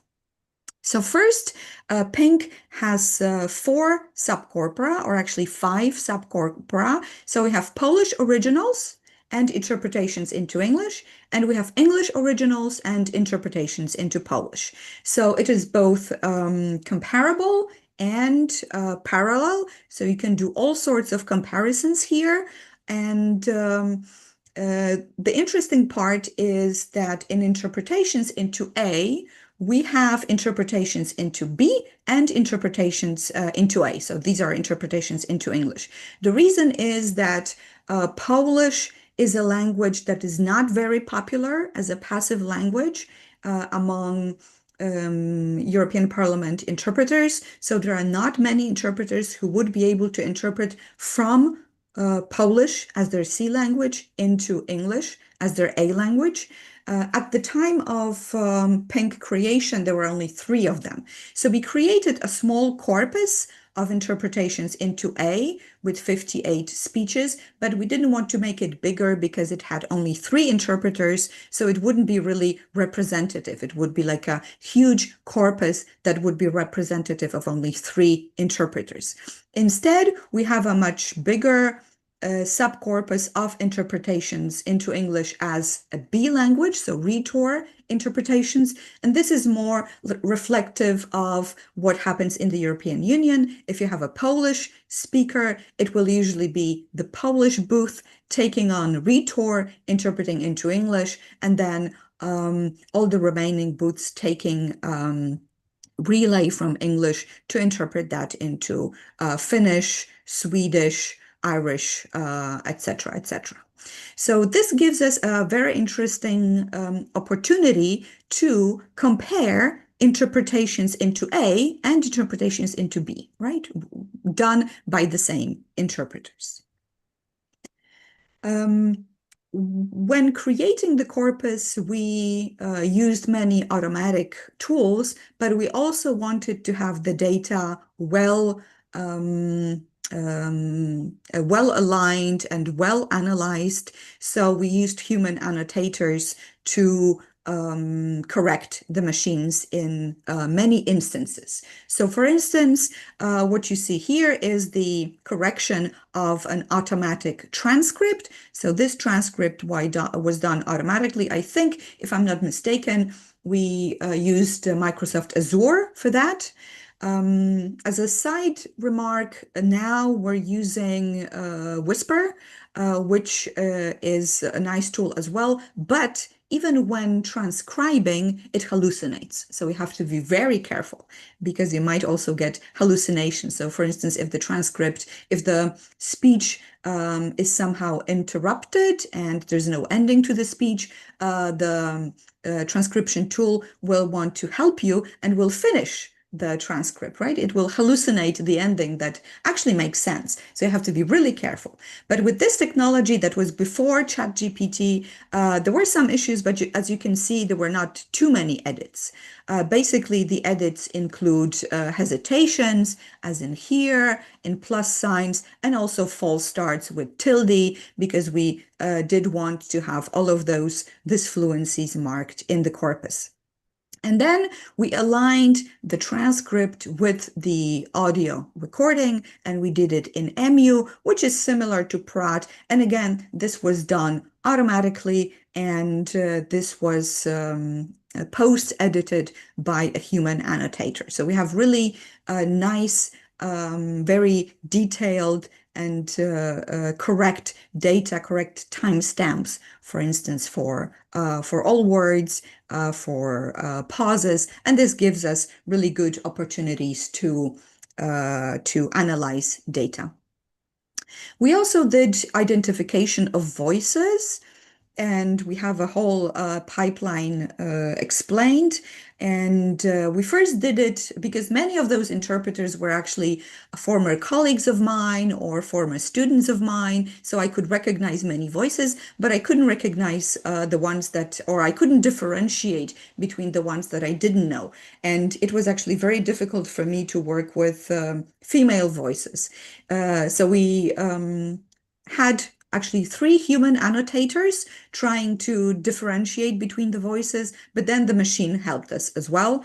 And the machine was actually much better than we were. I think that the mismatch was about 10%. And when we then looked at the identifications that differed between humans and the machine, the ones the algorithm arrived at was actually that these were more correct. So we have all the voices identified, and of course everything is anonymized, but we do have this data aligned with experimental data, not for all the interpreters that we have in our corpus, but for some of them, I think half of them, which again makes a really nice data set for looking at individual differences. And I'm going to show you an example in a moment.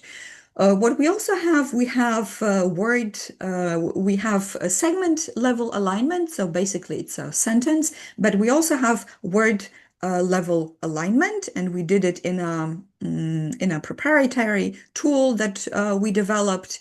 This was again done automatically and post-edited by a human. And for some words, we also have accuracy measures, or what you see here, those little labels here, or some labels. This is actually values, is actually one of the control words that we used in one of our studies. And the labels here means that this is a non-cognate that was correctly interpreted into wartości, right? So you see, we have nice data alignment. Sometimes one word, counterproductive, is aligned with 6 words because this has been paraphrased in a target language, right? So counterproductive, paraphrased into not in line with the objectives that we want to achieve, right? And all of this is aligned with one word. And actually, we wanted to have word level alignment just for control words and certain critical words that we wanted to analyze in one of our studies, but by mistake or by serendipity or by misunderstanding, our team member actually did word alignment for all the words. And this was really nice because we could do a very fine-grained EVS analysis that I'm going to show you in a sec. So coming back to Pink, we have segments. We have the words. You can search by word. We have all sorts of columns that you can visualize in the display, like lemmas, parts of speech, whether it's rhetor or not, the topic of the recording, the speaker, interpreter, ID, etc. So if you want, you can go play with it. It's available online. So now let's talk about the 2 studies that have used Pink. And the first one will focus on the process of interpreting. In this study, we wanted to look at syntactic processing, so whether syntax is complex or not really complex, and we calculated mean dependency distance for each sentence in the corpus. And we wanted to look at cognitive load, whether syntax influences or manipulates cognitive load in any way, and we operationalized it as pause duration. So the longer the pause, the higher the cognitive load. Professor Bart de Frank mentioned some problems with operationalizations before. We are aware of them. But I think pauses have been used quite a lot in studies of cognitive load in interpreting, and so far they've been doing a much better job than things like NASA TLX, for instance. And then for stress, we used F0, so fundamental frequency, which again might be used as an operationalization of all sorts of things, for instance, fatigue and also cognitive load. But for this study, we used it as an operationalization of stress. And we wanted to see if syntax somehow makes interpreters more stressful. If you have a really syntactically complex sentence and you have to reformulate it a bit, and there are also many other things happening, whether it will raise your F0 or not. So I'm going to show you some selected results. So for instance, we saw that if the syntax complexity increases in the source text, F0 also increases. So the stress is higher because the interpreter has to deal with complex syntax. But also we saw that if the interpreters themselves use complex syntax in a previous sentence that they have just produced, this also increases their F0. So somehow they are, because of using complex syntax, they are becoming more stressed. Because they have not used the KISS principle, so keep it short and simple. Sometimes it's not possible in interpreting. We also saw some interesting effects for the cognitive load. So this was operationalized by pause duration. So for instance, we saw in this one here that the higher the speed of the source text, the lower or the shorter the pauses, right? And this, of course, does not mean that the cognitive load is lower, right? It means that you really don't have time to pause because you have to catch up with the speaker. So this is also important for the operationalizations that I mentioned, right? That you really have to consider your measure in context to be able to interpret your results. When it comes to complexity, again, the higher the syntax complexity in the source text, the longer the pauses. So this would mean that the cognitive load is higher. And then we also saw some effects for the pauses in the source text. So actually, the pausing behavior of the speaker is somehow mimicked by the interpreter, and we saw an effect of direction that actually rhetor interpreting produced shorter pauses. But this was mainly due to the fact that the texts, English texts, were actually much more complex to begin with. We also looked at syntactic complexity of the source text versus the target text, and we did see an effect here, meaning that interpreters do simplify, so they do use the keep it short and simple principle. And we also saw an effect of the delivery type, so impromptu versus read out speeches, and I'll come back to that in a moment. So to recap this study, we saw higher complexity in the source text, leading to higher cognitive load and higher stress. We saw some spillover effect, but only in the data for stress, for F0. So the higher complexity in the previous sentence of the target text led to higher stress, but not to higher cognitive load. We found the evidence for simplification or chunking because the target texts were less syntactically complex, and we also found that impromptu speeches were more syntactically complex than read out speeches. And you might find this last finding really surprising, because usually you would say that, well, impromptu speeches are easier to interpret, right? Read out speeches would have more complex syntax because they are written, the speaker has time to prepare them, so the sentence might be more convoluted. But in fact, if you use spontaneous speech, there are many embeddings, right? You have sentences that could go on and on forever. And dependency distance is actually very sensitive to this type of embeddings, and it might not capture the syntactic complexity of the written text well enough, right? So it would be really interesting to see if these results check out if you use a different measure of syntactic complexity. Now, the other study focuses on interpreters, and in this study, we used the data from Pink to look at ear-voice span. And we wanted to see if the ear-voice span was modulated by the direction of interpreting, delivery type, so again, spontaneous versus read out, the speed of delivery, parts of speech. So these were the modulators related to the speech. And then we had some, thanks to metadata, in Pink, we had some factors that were related to interpreters, so things like gender, age, experience, and memory. And we were especially interested in experience and memory. And thanks to the data set, we could actually look at these results. So very quickly, I'm just looking at the time. I think I have 7 minutes to go. It should be fine.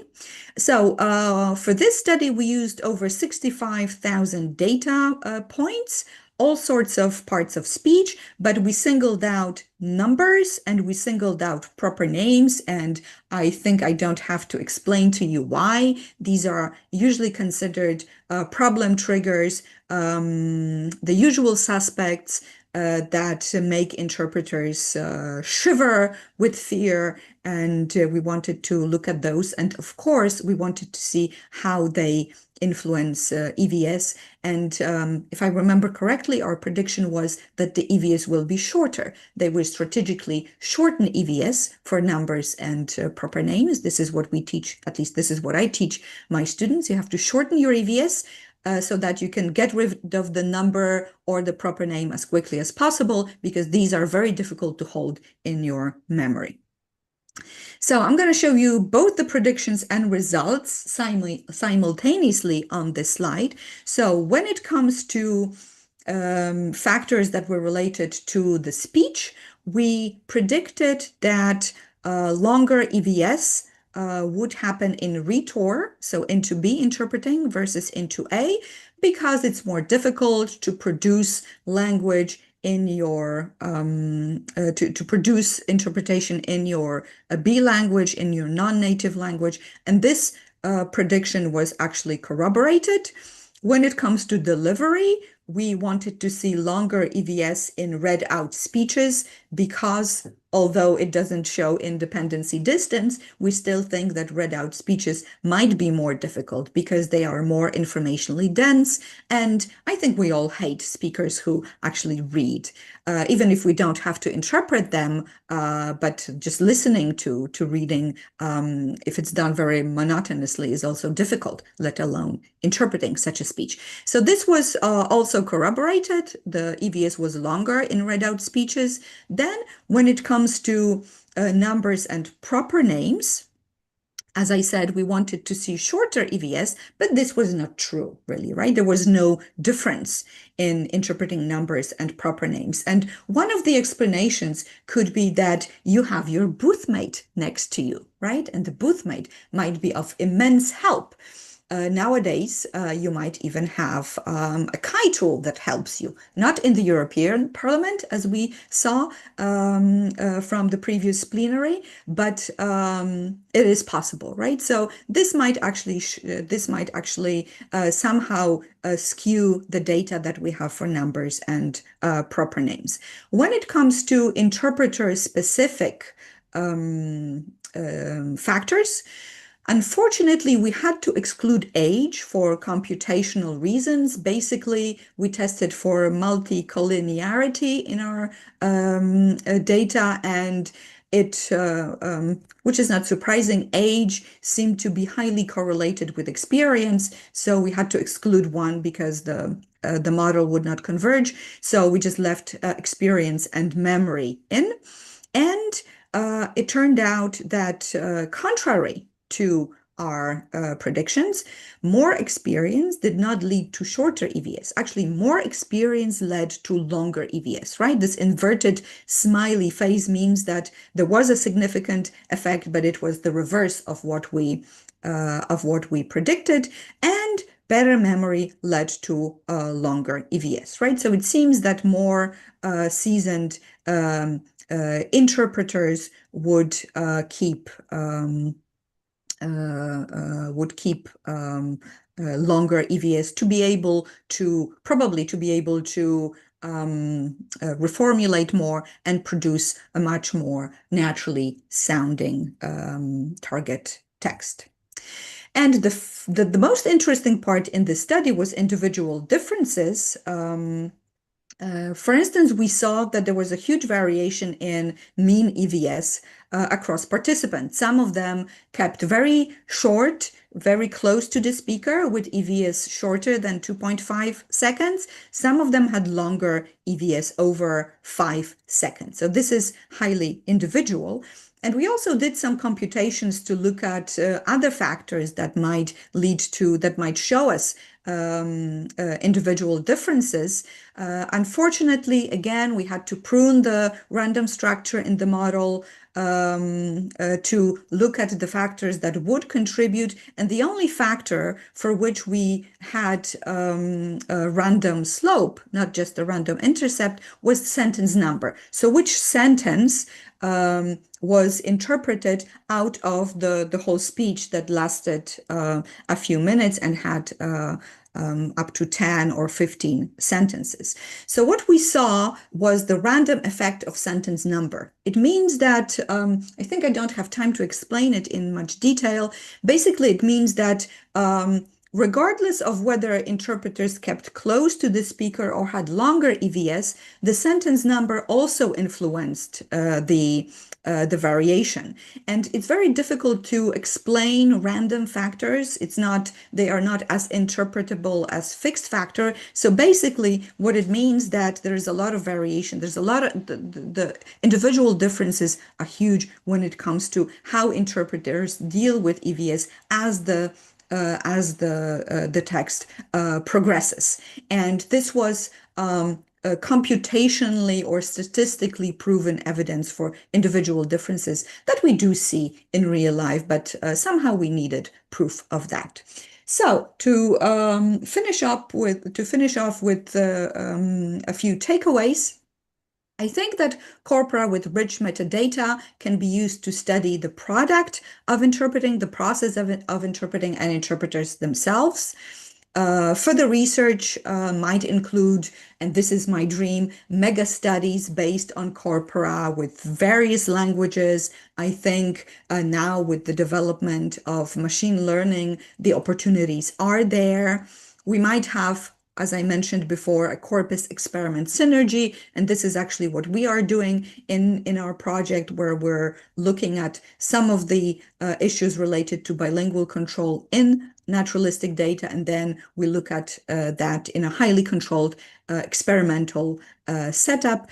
And then pedagogical uses of interpreting corpora are also quite important. You can use those for self-learning. With automatic quality analysis, I guess it's possible to have a tool for trainees where they interpret speeches from the corpus, and then you have automatic quality analysis, and they can see how they have performed against human interpreters, against professionals that are included in the corpus. I think that would be a really nice learning tool. And I think corpus-based interpreting studies is doing great. This is a word cloud that I did based on the titles of speeches at this conference. I excluded corpus, corpora, and interpreting, but as you can see here, there are many issues that are tackled. So I really envy you guys. I would love to participate in the conference on site. I'll try to follow up online as much as possible. A quick thank you to my sponsors, because this project has been funded by the National Science Center. The title of the project is Extreme Language Control, Activation and Inhibition as Bilingual Control Mechanisms in Conference Interpreting. And this is my fantastic team that I am really happy to work with. And this is thank you from me. Thank you very much for your attention. I'll be happy to take some questions if we have time. Thank you.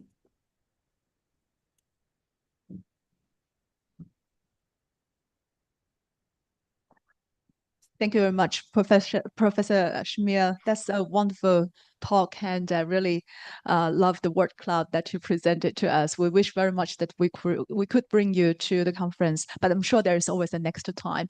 Now the floor is open for questions. We welcome questions from Zoom participants and on-site participants. For Zoom participants, you can either unmute yourself asking the questions directly, or you can type your question in the chat box. Yeah, Bart, please. Hi, Agnieszka.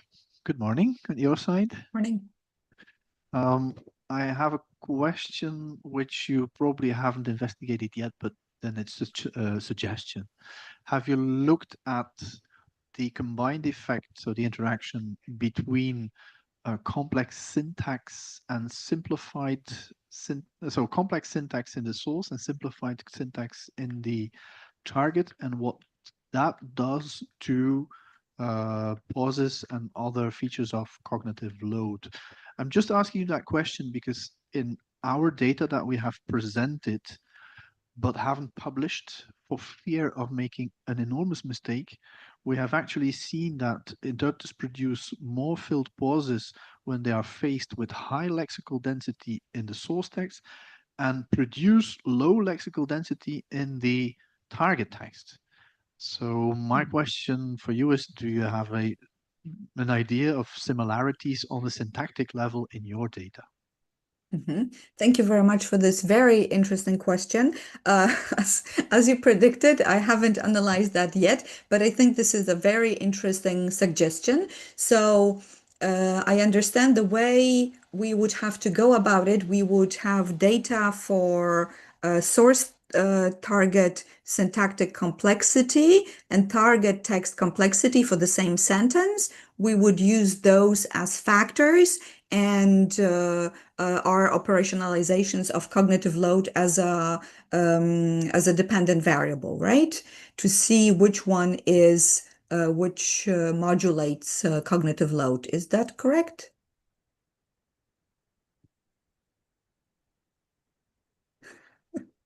Okay, now it should be okay. Okay, yes, that's correct. But you would actually have to invert the value, so the variables.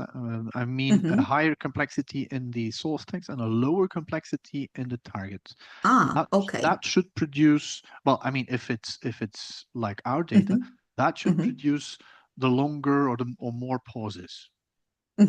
Yes, Yeah? that's very That's that's very interesting. Yeah, so we Okay. would have to limit the data set to, okay, thank you very much. So now I know how to go about it. So we would have to select those that would differ, and your data for lexical complexity shows that in this case they produce more pauses, so that it's actually the making more complex input less complex takes some effort. Yes. So yes, that would be yes. If you could confirm that, we could also publish our results then. Okay. All right. Maybe we could combine the two and, have a stronger case. Maybe this is slightly too early, but we intend to invite you to contribute your papers to this symposium, and we have actually, this is pre-announcement. That's part of the reason why we have a dedicated workshop on publication tomorrow. So we have pre-announced the news. So we have obtained verbal no, I can't say agreement yet. So basically we may be able to publish a volume on this plus a special issue. So we would like to invite you to contribute to your paper to the symposium afterwards. Thank you. Okay, thank you. Any other questions from the floor?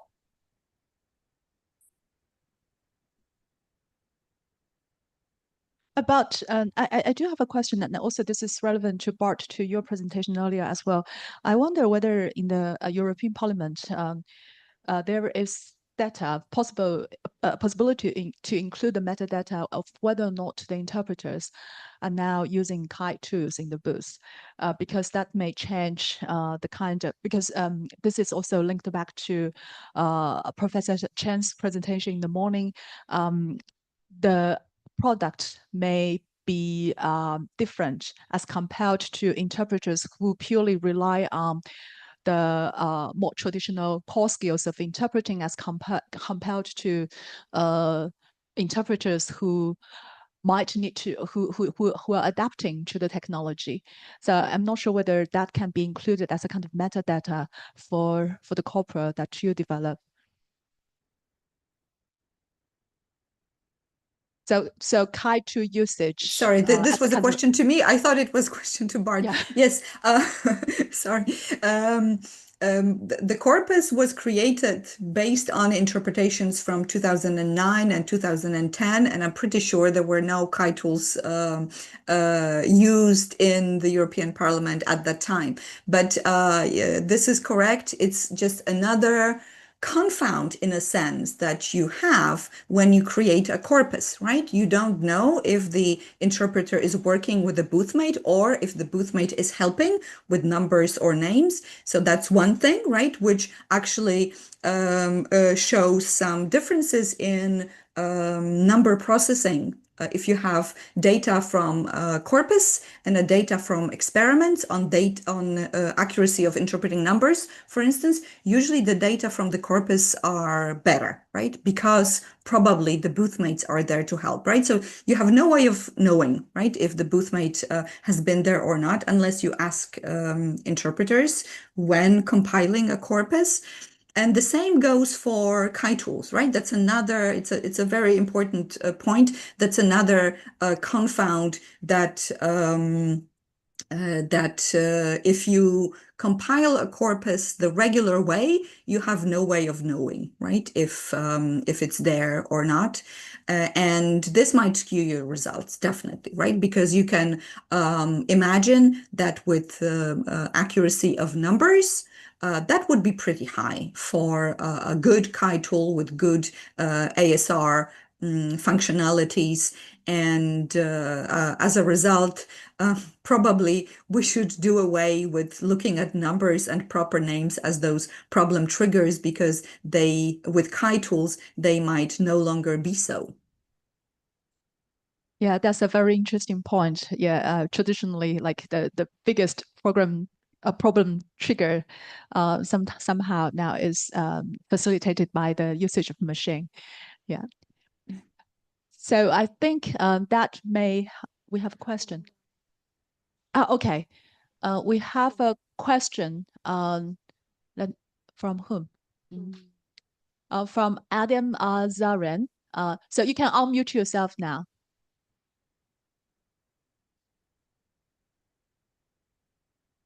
And Chiara says, big congratulations. Thank you, Chiara.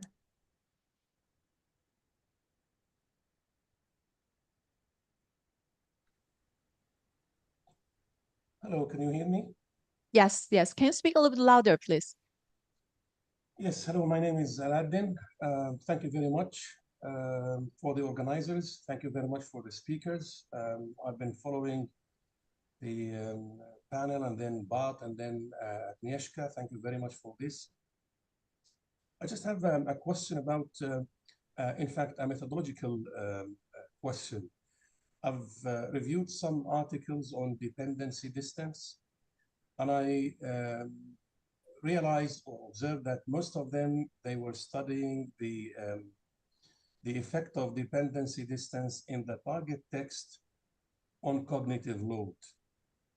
And I was wondering whether it should be actually the dependency distance of the source language speech rather than the target language speech, and if at all, a combination of them, at least minimum, but not only the target language output by the interpreters.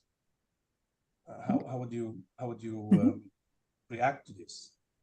Okay, thank you very much, Aladdin, for a question. Yes, indeed, I think both should be studied. So the dependency distance in the source text and in the target text. And this is what we did in our study.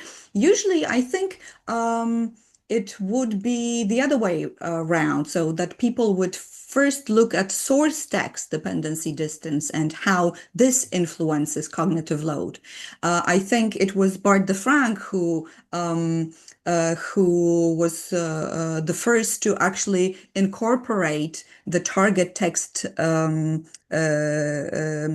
metrics as well to see whether interpreters are doing it to themselves, right? Whether they are somehow increasing their own cognitive load because of using complex language or complex syntax or complex lexis. But I do believe, yes, this is correct. I think we should have both because both are equally informative. Thank you. Thank you very much. We have a burning question from Chiara, but we might need you to wrap it up in 1 minute because we are already running a little bit late. So the question from Chiara is that what system or software did you use for interpreter identification? Thank you. I don't remember. It was some kind of X vector something. I really don't know because it's the IT expert in our team who did it. But all the information I can definitely give it to you, and all the information is also in the publication. So I will send you a link so that you can read everything in detail because I don't remember the details now. It was a few step process that used all sorts of tools and algorithms. The names of which now escape me. Thank you so much. Thank you so much, Professor Shamir. We welcome you to join the rest of the discussion, and we hope that we can discuss with you in person in the near future as well about possibilities for further collaboration. So our next speaker actually, thank you so much. Our next speaker actually was the first speaker for this keynote session, Professor Tony McKenney. I think everyone in the field of corpus linguistics must have read from Professor McKenney. And I actually got to know got my first chance to meet Professor McKenney through the Lancaster Summer School when I was a young researcher. And then I benefited a lot from it. So Professor McKenney is distinguished professor at of linguistics and the English language in the Department of English Language and Linguistics at Lancaster University, adjunct professor at Xi'an Jiao Tong University, and an advisory professor at Shanghai International Studies University. He has published widely on the on corpus linguistics, and we are very, very honored to be able to invite you to deliver this keynote speech on the past, present, and future of corpus and translation studies. So Tony, the floor is yours. Thank you. Great. Can you hear me? Yes, we do. Great. Sorry I'm late. That was all my fault. It was diary malfunction. So let's just begin. No problem. Thank you. Great. I want to talk to you today about the past, present, and future of corpus and translation studies. Now, this talk offers a retrospective on the development of the field of translation studies, moving towards the current state of the art of corpus and translation studies, which you'll have heard much about at this conference, and closing on future directions. Now, the 20th century saw a significant advance in all sorts of ways in translation studies, with its establishment as a field in its own right and its development in synchrony with linguistic typology, contrastive linguistics, and corpus linguistics.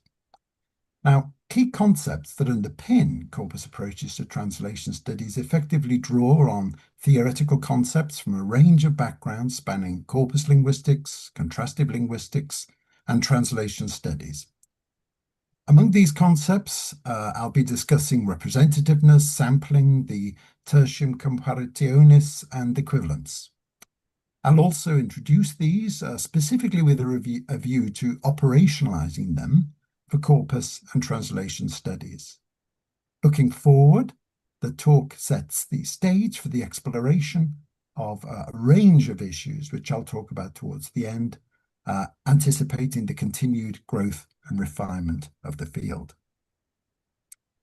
Now, at its core, the field of translation studies is dedicated to the exploration of translation phenomena, encompassing the process of transferring meaning from one language, the source, to one or more other languages, the target.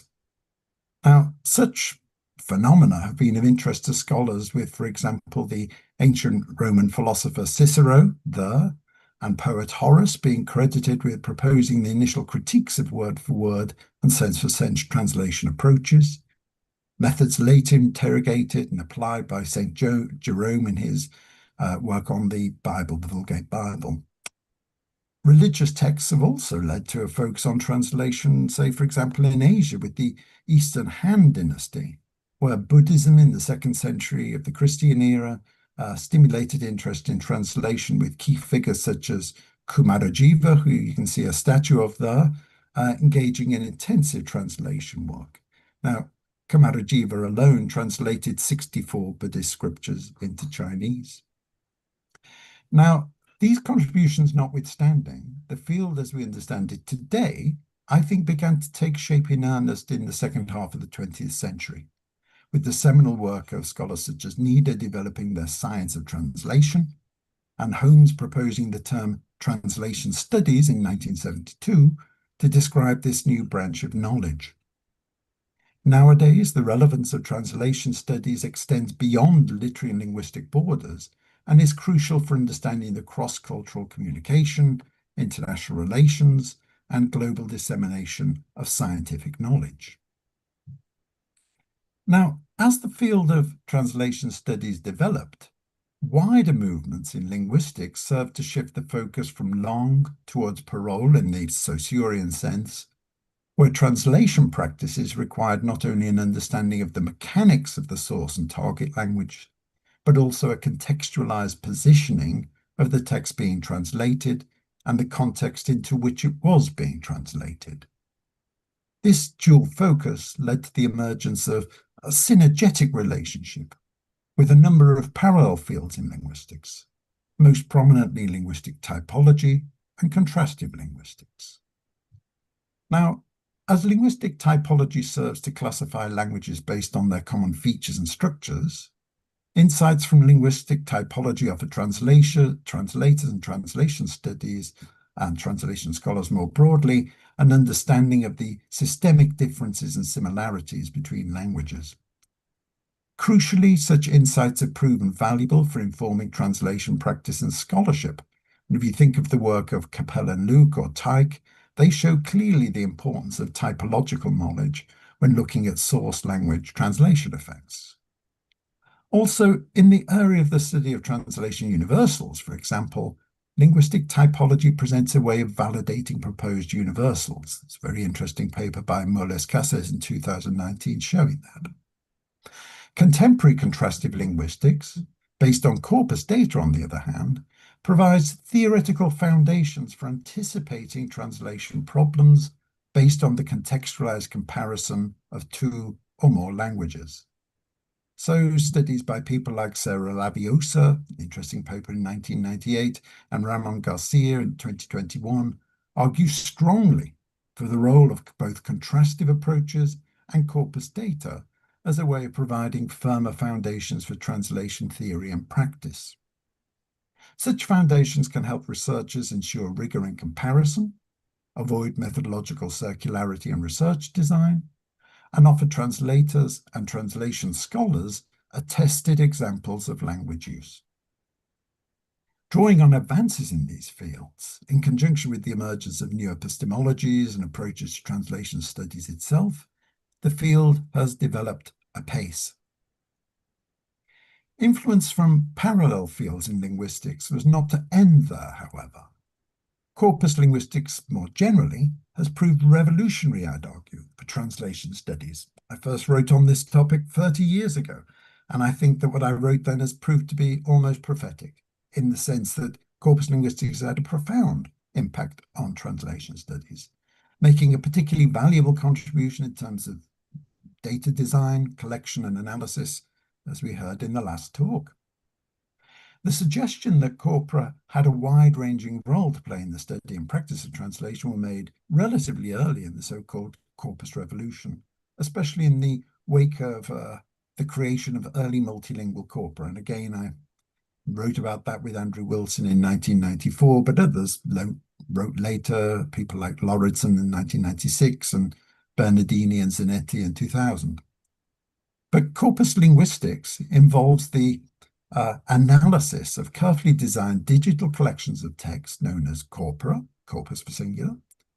Corpora are typically designed using a detailed sampling frame, which allows for a rigorous description of the language represented in the data in terms of a range of textual and contextual factors. For example, the genre, the author, the year of production, the source production, etc. Once such variables are used to define and ensure the representativeness of corpora, computational approaches are then used to analyze these representative corpora, drawing on formal features, for example, parts of speech, and function, for example, through concordance analysis or annotation. Through this focus on form and function, in richly contextualized corpora, corpus linguistics supports translation studies concerned for both the mechanics of language and contextualized language use. So, moving on. In turn, translation studies led corpus linguists to rethink and refine corpus building of practices, especially with regard to the key concept of representativeness and sampling, as the reality of which texts were translated challenged ideals of corpus building. The reciprocal relationship between corpus linguistics and translation studies has also fostered technological advances in corpus linguistics, exemplified, for example, by the development of parallel concordancing tools, specifically designed for the analysis of translated texts. While initially these tools, such as Multi-Concord by King and Wools in 1996, were able only to use small data sets and could be best viewed as specialized, nowadays they're embedded into state-of-the-art corpus searching systems such as Sketch Engine, for example, which I'm sure you're all familiar with, where large multilingual corpora in a wide range of languages can be searched using technology that is now mainstream, not niche. Likewise, it has spurred the creation of a vast range of multilingual corpora of use for both contrastive research and for studying translation. Now, for those of you who are interested in a view of this, which is still relatively current, I've given you a reference at the bottom of the screen there to a paper I wrote with Richard Chow some years ago, which is still quite useful. So corpus linguistics is a good example of how, in engaging with fields that have helped to change translation studies has, in turn, changed those fields. Overall, corpus linguistics has played an important role in the development of contemporary translation studies and remains a lively research area with research foci spanning design and analysis of multilingual corpora, qualitative and quantitative approaches in corpus-based translation studies, corpus-based studies of translatorese and legal translation, and multimodal corpus-based translation studies, among many others, some of which you've heard about at this conference. Building on from the promise of early papers on the use of corpora in translation studies, I would argue that by harnessing corpora, translators and translation scholars have been able to examine language in use and consider the contextual nuances that influence translation choices at scale. The result has been a literature which shows the tangible benefits and challenges of integrating empirical corpus linguistic approaches with translation theory and practice. The remainder of this talk is going to be something of a foundation for the contributions in this conference, I think. It maybe help contextualize them. With this in mind, I will now discuss corpus linguistics, contrastive linguistics, and translation studies with a view to clarifying the core theoretical concepts which I think underpin those fields, how they relate to one another, and how they relate perhaps to the talks at this event. Both contrastive and translation studies are considered here, as opposed to focusing solely on translation studies, owing to the importance both fields place on context and their shared theoretical concepts. Okay.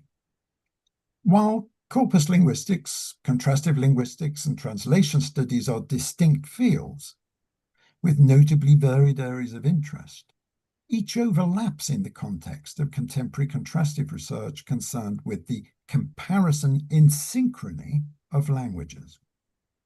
Corpus linguistics, as mentioned earlier, is concerned with the study of language in context, and for contrastive research, comparability in corpus linguistics is determined by the sampling process used to construct corpora and the representativeness of the corpora to be compared. For both translation and contrastive studies, they're concerned with the comparative analysis of languages. The concepts of the tertium comparationis and equivalence are key, as they afford reflexive approaches to determining and interrogating the comparability of translations and comparable language collected using a shared sampling frame. These concepts sit at the core of work in translation studies, so I'll unpack them a little here to better contextualize them. To begin with, representativeness and sampling. These are cornerstone concepts in corpus linguistics, with each one mutually shaping the other. While representativeness is concerned with the language or language variety that a corpus represents, sampling pertains to the methods used to select the text that constitutes that corpus. Now, a sampling frame needs to be clearly defined and iteratively developed, as the representativeness and consequently the usefulness of a corpus hinges on the quality of its sampling procedure. A complexity that emerges in the sampling process is that language is multifaceted and, we might say, infinitely variable. As such, sampling strategies must be reflective and respond to specific research aims. For example, if the goal of a research project is to study how newspaper headlines are translated, there would appear to be no need to include spoken language. However, consideration would need to be given to the types of newspapers and types of headlines being collected, for example, in the UK tabloid and broadsheet, or news articles, editorials, opinion pieces. Likewise, it may be important to consider whether balanced or proportional sampling processes best suit the research being conducted. The former collects a balanced number of texts for the variables that form the focus of the study, while the latter determines the quantity of text per variable based on the proportional distribution of that variable in the real population being studied. Now, this can lead to the development of different types of corpora, such as balanced or specialized corpora, which, amongst other things, typically differ in size, with the former generally being much larger. Ultimately, representativeness and sampling are not just methodological requirements, but rather they are theoretical concepts that underpin the validity and reliability of corpus linguistics research. A robust sampling strategy leads to a corpus that is small, yet accurate model of language it represents, which provides a sound empirical basis for linguistic inquiry. Therefore, these concepts form a core foundation for any study using a corpus.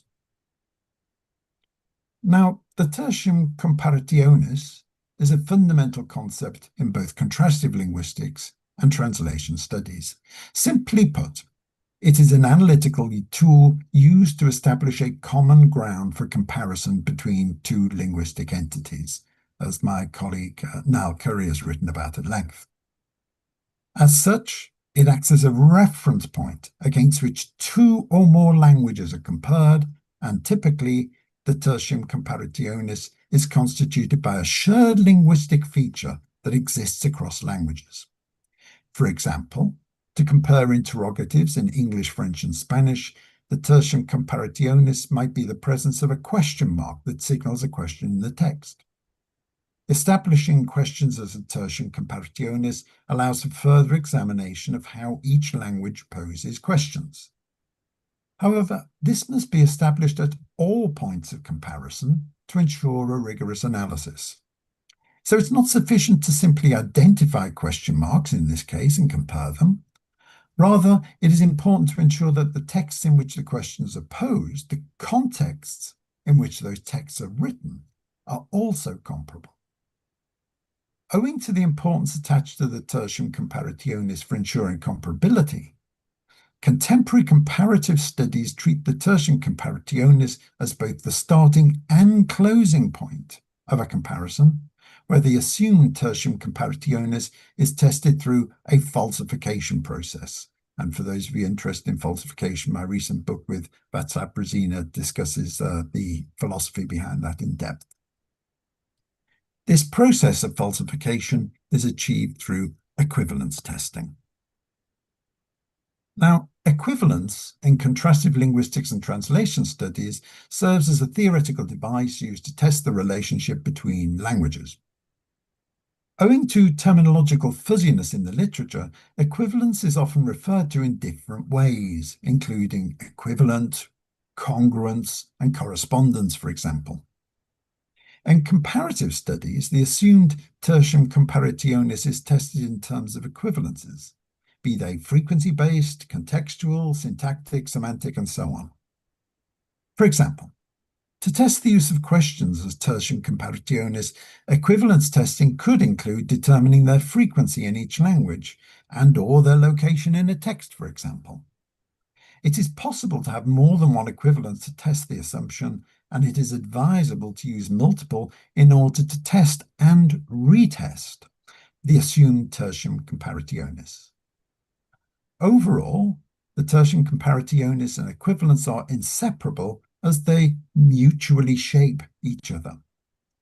They sit at the core of contrastive and translation studies, and as such, each translation study in this presentation, this conference, is underpinned by an assumed tertium comparationis that is analysed and tested in terms of some form of equivalence.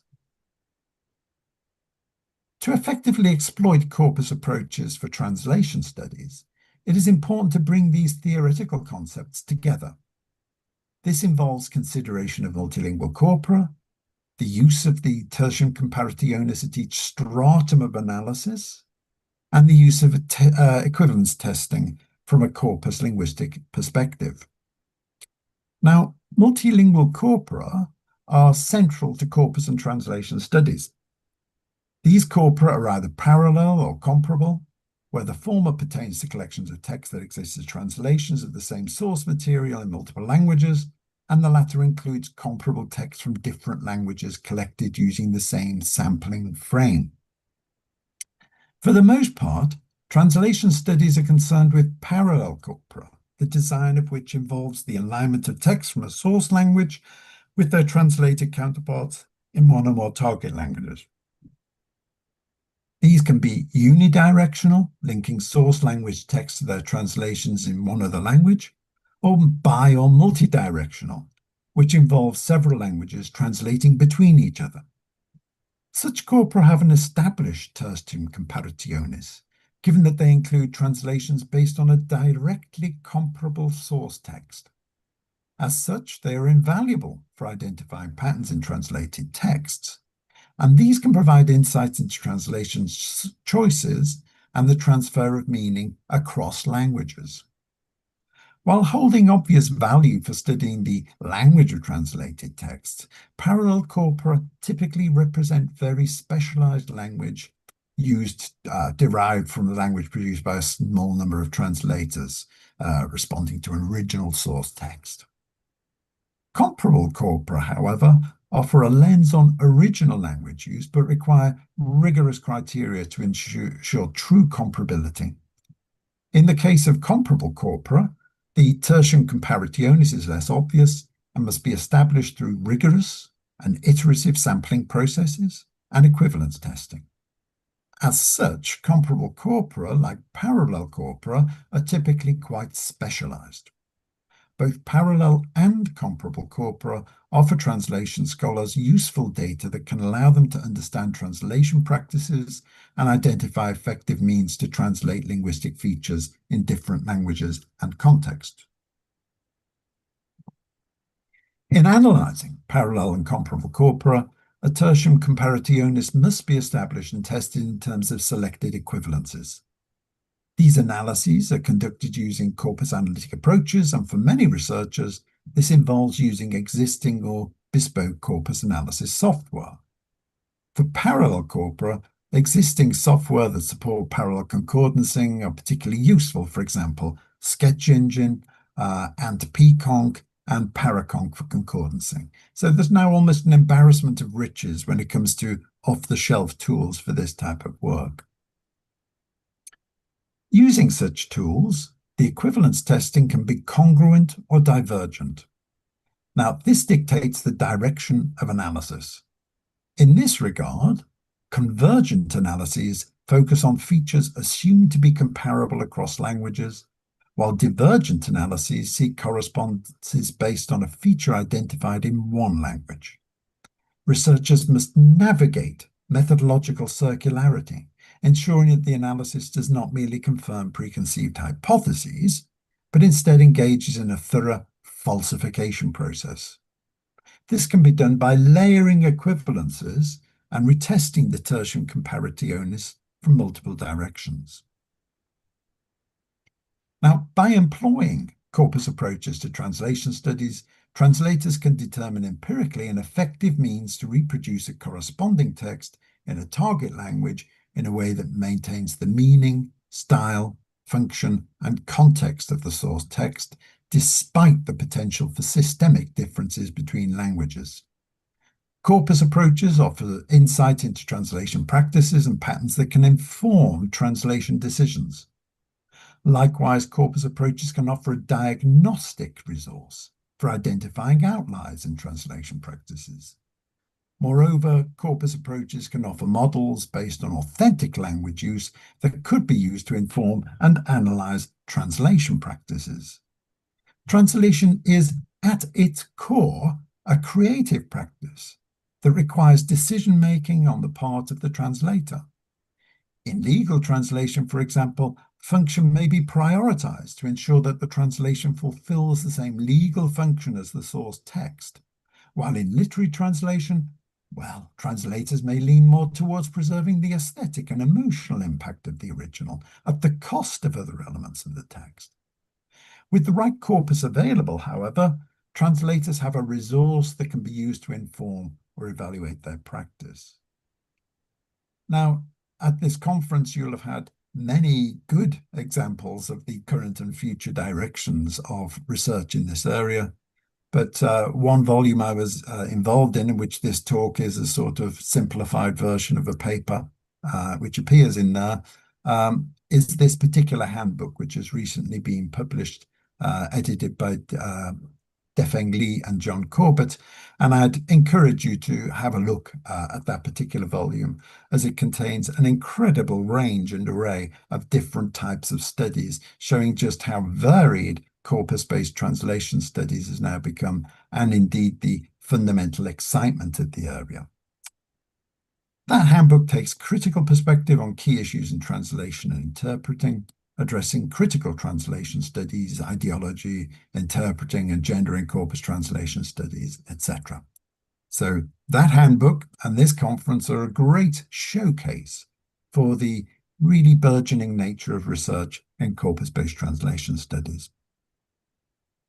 So, to conclude, corpus approaches to translation studies have heralded a shift towards nuanced, data-driven insights into the intricacies of a language in context. With advances in computational linguistics and artificial intelligence, it is likely that, in years to come, corpora will grow not only in size, but also in complexity, encompassing a wider array of languages, language varieties, and specialized fields of language use. The future of corpus approaches and translation studies is poised for expansion, integration, and refinement. It promises a richer, more comprehensive exploration of translation as a complex, multifaceted practice that is central to the human experience of sharing and preserving knowledge across linguistic boundaries, a goal that Kumarajiva would have understood well many centuries ago. Thank you very much.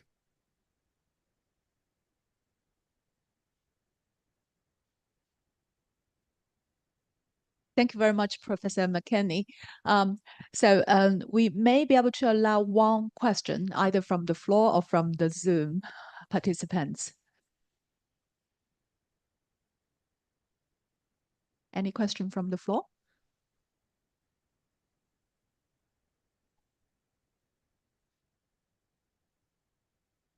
If not, I'd like to take the privilege to ask one question relating to that final slide, which is about technology.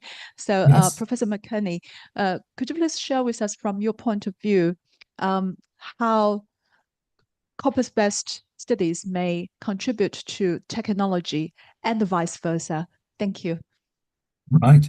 Well, it's a very good question because it's got a very clear answer.